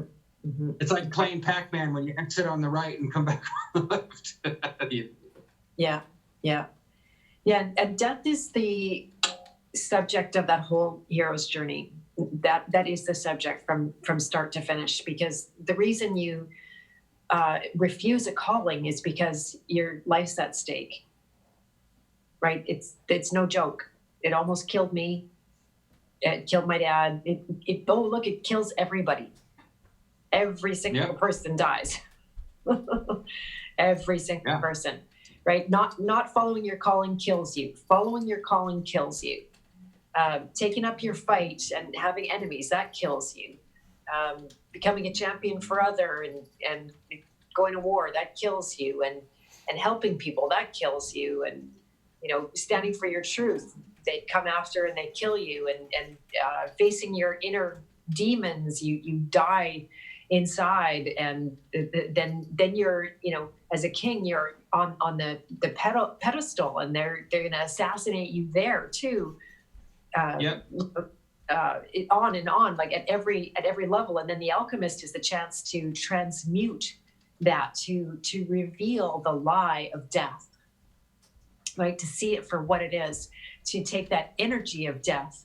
And this is the whole work that people were very, very afraid. Say in the 1950s, you could never have had these conversations. It would all be like, nobody talk about death. We can't teach about it. We can't coach anybody on it. People will tell me I'm not afraid.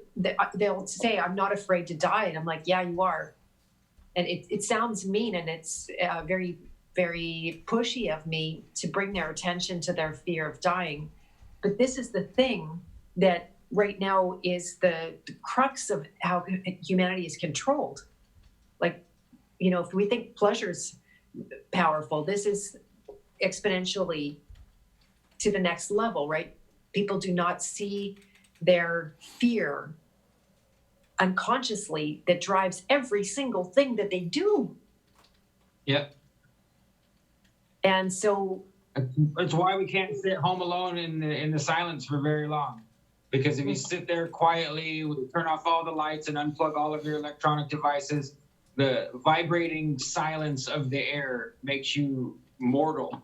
And who wants to face that, right? Exactly. I focus my life on it every day, but I don't deny that I'm afraid of it, of course.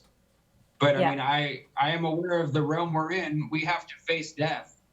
And so I want to be ready when it shows up, and I want to be ready when it shows up in my life so that I can be supportive and not be, 50 whiskeys deep under the table because I couldn't hang, Yep. Which is a place I've been to, so. You got it. Yeah, no, it's a real service that Scorpios serve in the world because they are willing to look at death. They're willing to go to that really serious place and see it for what it is. And you can't live until you fully face your death. And there's many, many layers. I thought I faced my death 20 years ago and I'm done. But every new phase of life unfolds a different level and layer and more sophisticated, harder to see layer of it. And, I've got one of the coaches that I work with, God bless her, she will do right now, and I wouldn't even have thought of this, but she'll do scary things. She's going to jump out of an airplane just to bring up her fear of dying because she's dealt with so much of it that you need something to bring it up. Right. She's going to prime the pump. Exactly. And it's not the adrenaline seeking kind of thing that most of that stuff is. But it's like, no, let's go and face. And that's, again, the people that end up working with me. If you're the king hero and you're going to work with me to feel your feelings and go in and really see, okay, what are the traumas? Where am I held back? Where is my energy being held hostage? That is the most brave thing a man could ever do. Now, if you're a woman, that stuff is a lot easier. It's not the easiest, but it's like the inclination for a woman to do that inner work is much more there. Now, when it comes for her to get out and create something and manifest something and be valued for it and actually turn it into a viable business that supports herself or family and maybe a whole community or empire, that's terrifying for her. That's absolutely terrifying. Right? It's such like night and day for the most part. Sometimes I'm helping guys to build businesses, but a lot of time I'm just helping them to survive their purpose because they can do that scary stuff the way, or they can do that stuff that a woman considers to be terrifying. So it's really fascinating. Say survive their purpose. Is that the sentence that you use? Yeah, that's a really powerful way to say it, to survive your purpose, because that's all we can do out here is survive. I mean, we can make it feel like thriving as often as we're blessed and lucky enough to do it, but really we're out here surviving is what we're doing. And we do have a purpose, I agree, Right, and back to maybe Tracy's work, I'm really thinking of her right now because the thing to protect at all costs, I think I already said this tonight, but it's not your body, it is your soul. That's the part that we have to be hyper vigilant about, and not out of fear. That's the trap of it. If you protect the soul out of fear, the same way when you protect your body out of fear, it just manifests what you're afraid of.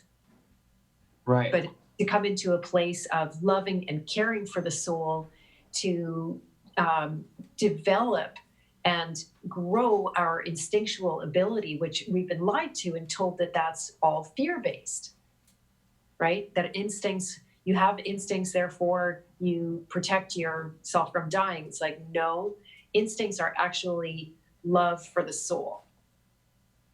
That's awesome. Yeah, that's beautiful. Yeah, it is, and it's true. I've thought that for a long time, that the hierarchy of needs and the way that they present it is not. I'm not saying it's completely wrong, but it's not accurate. I mean, just the idea of comfort zones and the fact that people will remain where they're not comfortable, maybe even not safe or healthy, because that's what's scary is the unknown. Yeah. Not lack.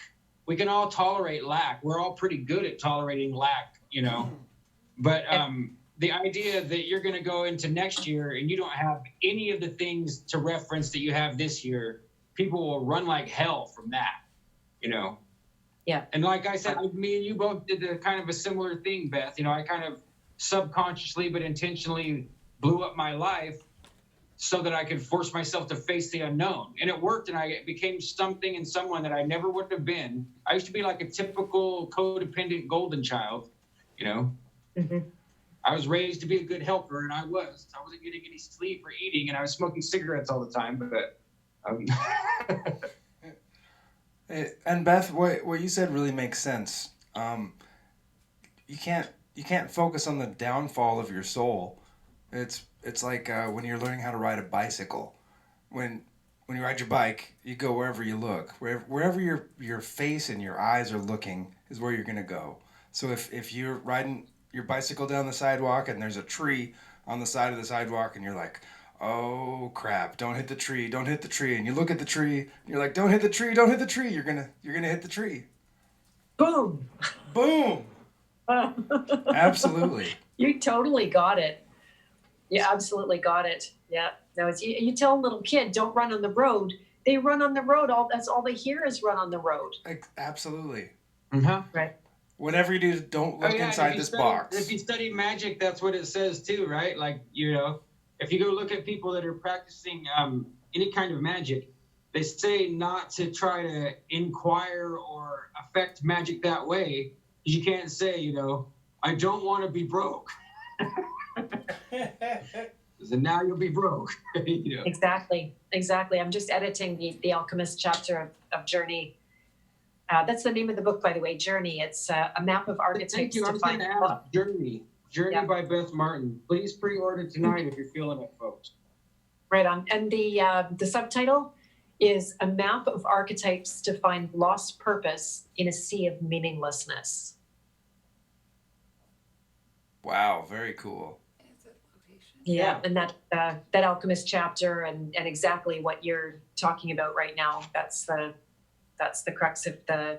You know, if it's a very tricky though, because you must hold in mind what you want, and then so people come along and here's the inversion of it. It's called toxic positivity, and then they just like, oh, think happy thoughts, and whatever you do when I think about that tree I'm going to hit, and I'm trying not to think about that tree that I'm going to hit, and then I hit the damn tree because I'm like, thinking debilitating my mind from thinking. Right? Yeah, you're limiting yourself, right? Exactly. So that's where, to me, a lot of the work comes down to releasing.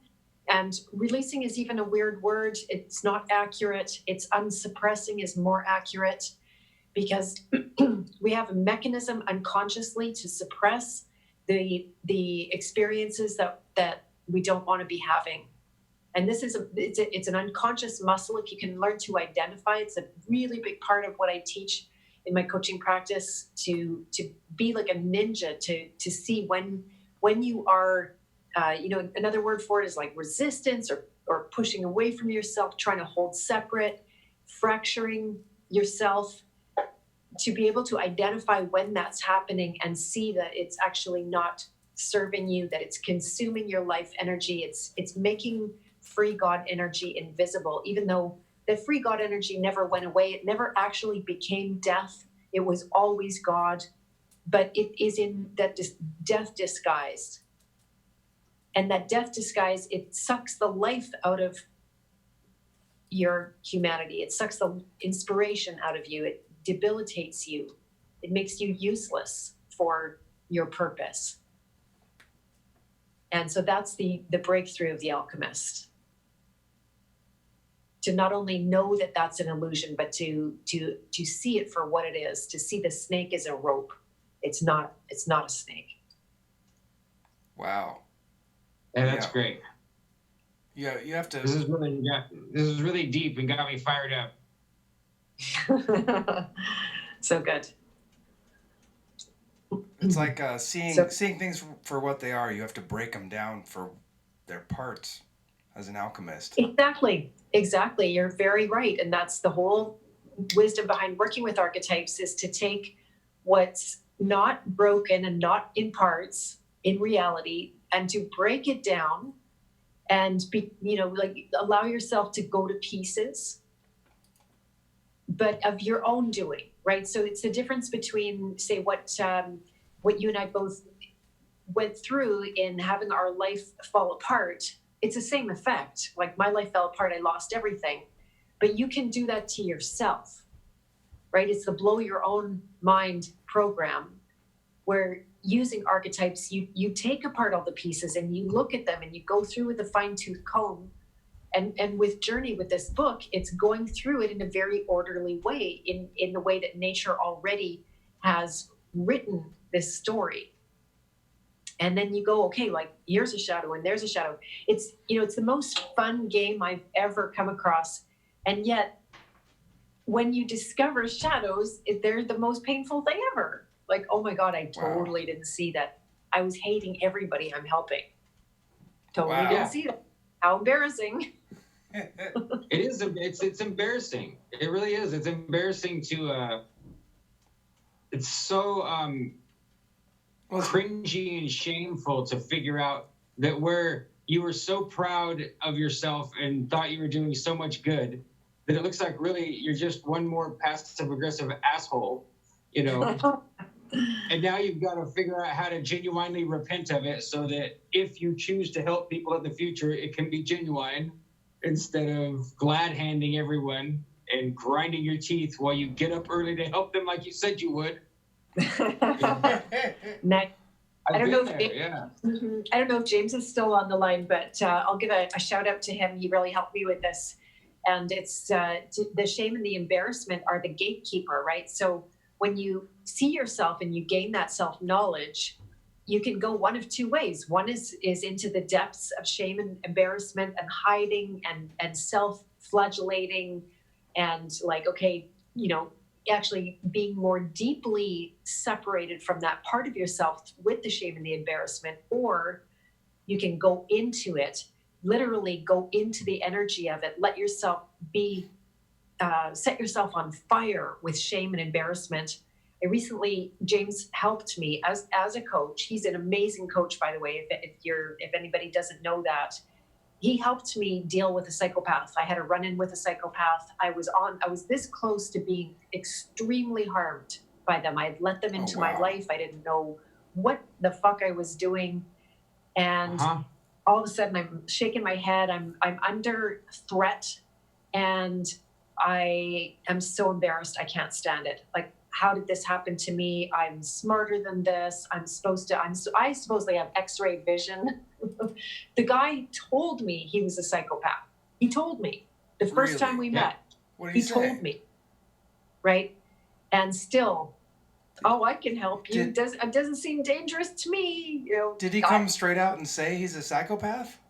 Or was he said he'd been diagnosed with a psychopathy. Yes. Oh, wow. Wow. Yep. I know. And so that should be like, now it's number one on my checklist that I don't work with psychopaths. Yeah, well, it's not possible, but that's why I had to firebomb my life. I'm not calling my ex a diagnosed psychopath. And it wasn't just her, it was us. But what we were manifesting was psychopathy, and it was killing us, Fair enough. And I identify it now, like whatever, when I was young and attracted to whatever little facets of that are, I identify it now as like, whoa, buddy, run, like physically run away, Exactly. No, and how I got to the other side of it with James's help was literally to, instead of allowing that shame and embarrassment to control me, was to release it, to let it the fuck go. And when I got to the other side of it, I was suddenly extremely empowered. I had no more sense. The first thing I did, write it in my book. Right? Awesome. I was being threatened and blackmailed that a story was going to be told. And it's like, no, I'm going to write it in my book. I'm going to be the storyteller. I'm the one who is actually going to tell a story. Right? I'm not embarrassed. And I'm going to do it for the sake of others who might be hiding in shame and embarrassment at the mercy of people like that still, and don't know how to get to the other side. So it was a very quick turnaround, very, very powerful experience. Oh, I have a great anecdote in the same vein just for you, Beth. There's a famous man named, he's an author and a Mossad agent, and his name is Victor Ostrovsky. and he wrote an amazing book that it's called By Way of Deception, Thou Shalt Make War. And it's his expose of his time working for the Mossad in Israel. And it's an amazing book. I think it's canned fodder like everything else. They say, oh, they tried to suppress it and all this stuff, but it's just another book that someone published, right? It's really juicy. But in the book, they take all these pictures of a man and his wife involved in sexual intercourse, you know, and they come to him to blackmail him. And he's enthralled with the pictures and wants more. He says, are these all that you have? Do you have more? These are great. He says, these are great. I really love them. And they're just like, oh, this isn't going to work at all. And he likes it. You know? And so I saw Perfect. Same kind of thing, you know? Yeah, great. That's awesome. Exactly. Yeah, to take their power away. That they only hold power over us because we're willing to do that to ourselves and stay in that prison of shame and embarrassment. So, yeah, no, it's a really, really great thing. I wanted to read you guys a tiny Bible verse because I feel like it closes up the show, and I feel like we're getting pretty close. I mean, we don't have to rush off of here or anything, but no, that's good. I'm losing my voice, so perfect. Yeah. 1 Corinthians 15:26 is the last enemy that shall be destroyed is death. So don't forget that even death dies, and it's not only in the Bible. Death dies in H.P. Lovecraft too, right? So we're allowed to. So you said earlier the disguise of death, I think. And I think it is a disguise. It's a test. It's the most horrifying test that God could give us. Exactly. But we're allowed the opportunity to pass it. We're allowed the endless opportunities to pass it, in my opinion. You know, all day long. Like you said, get to come back. Even if this iteration doesn't get it done, you get to come back and try again until you conquer death. You know, so. Yeah, I can't think of a higher point to bring the show towards an end with than that. Death might be scary, but it's not as scary as life and the possibilities that life bring about can be. That's another version of the fear of dying is the fear of living. It's just another disguise of that fear of dying. Yeah. Absolutely. Yeah. Yep. And that goes right back to that other thing I said, Jim, is that people freak out at the idea that they don't know what's going to happen next. Yeah. You know? Well, at least it's not this, right? Better or worse, being alive is pretty painful sometimes. So, I mean, we've been hardened. It's incredibly painful. Yeah. Over the top. Absolutely. I mean, it can't be worse than this, right? Well, that's why they do such a good job with things like heaven and hell. They can have us extrapolate in the spinning neurosis of our mind that it could be so much better or it could be so much worse until we've now trapped ourselves in ecstasy or sworn ourselves into burning eternal fire when it's all false. Yeah. This is heaven and hell. And you can choose heaven every day. And you can even choose hell some days and get stronger by it. Yeah. I mean, if I had to choose between living all the time with hangnails on every single finger of mine, or I had to choose a life where I had love and loss and family and pain and stress, you know, like I think that life would be harder than hell any day, for sure. There's nothing, I mean, the highs are higher than anything else, but life is pretty. Yeah. No, the definition of, I know we're closing up here, but the definition of hell to me really is that what I call an empty why. It's where there's literally no reason for existence to do anything in your life, in your world. That is hell. And that's where a lot of people are at. And that's like the ultimate, to me, when the psychopathy takes over, that is the whole thing. That's, to me, the definition of Lucifer, right? That is eternally hungry for something that doesn't matter how much more of anything that they get, it just creates more hunger. That's why your work matters so much. Yeah, it's like being in an AI where your only purpose is to self-exist, to continue to self-exist. Yeah. Ouch. That's deep. I've always considered hell eternal separation from God, and I think that is a more apt description of it than anyone I've heard till now. Where you're trying to step away from what obviously is, which is the only thing that is, and stand away from it, shield yourself from the light and be like, no, I'm doing my own thing, man.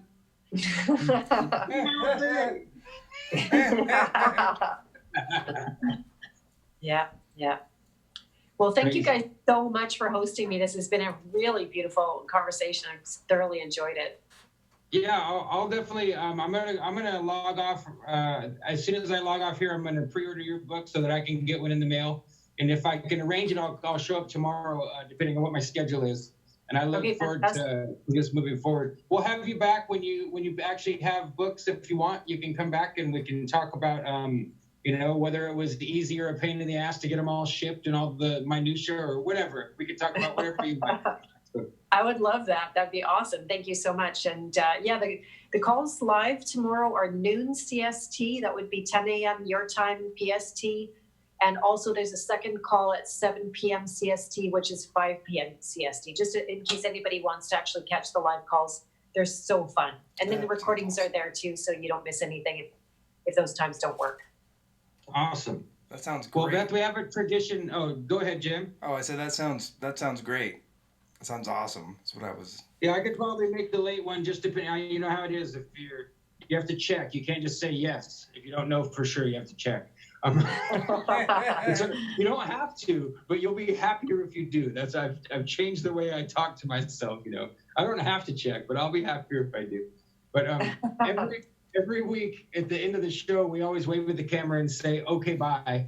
And I don't know if I've ever told everybody, but the reason is because a friend of mine, when I was in high school, he used to always say it, "Okay, bye," and it was like a sarcastic gesture, but somehow I pushed it into the closing of the show. So as we go out, Jim's going to push the button for us, but we always just wave at the camera and say, "Okay, bye. Thank you for coming to Picture Show number 64 with Beth Martens. Okay, bye. Okay, bye. Okay, bye.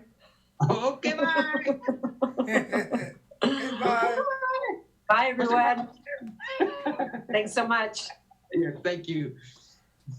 Thanks, Beth. Great show. Total.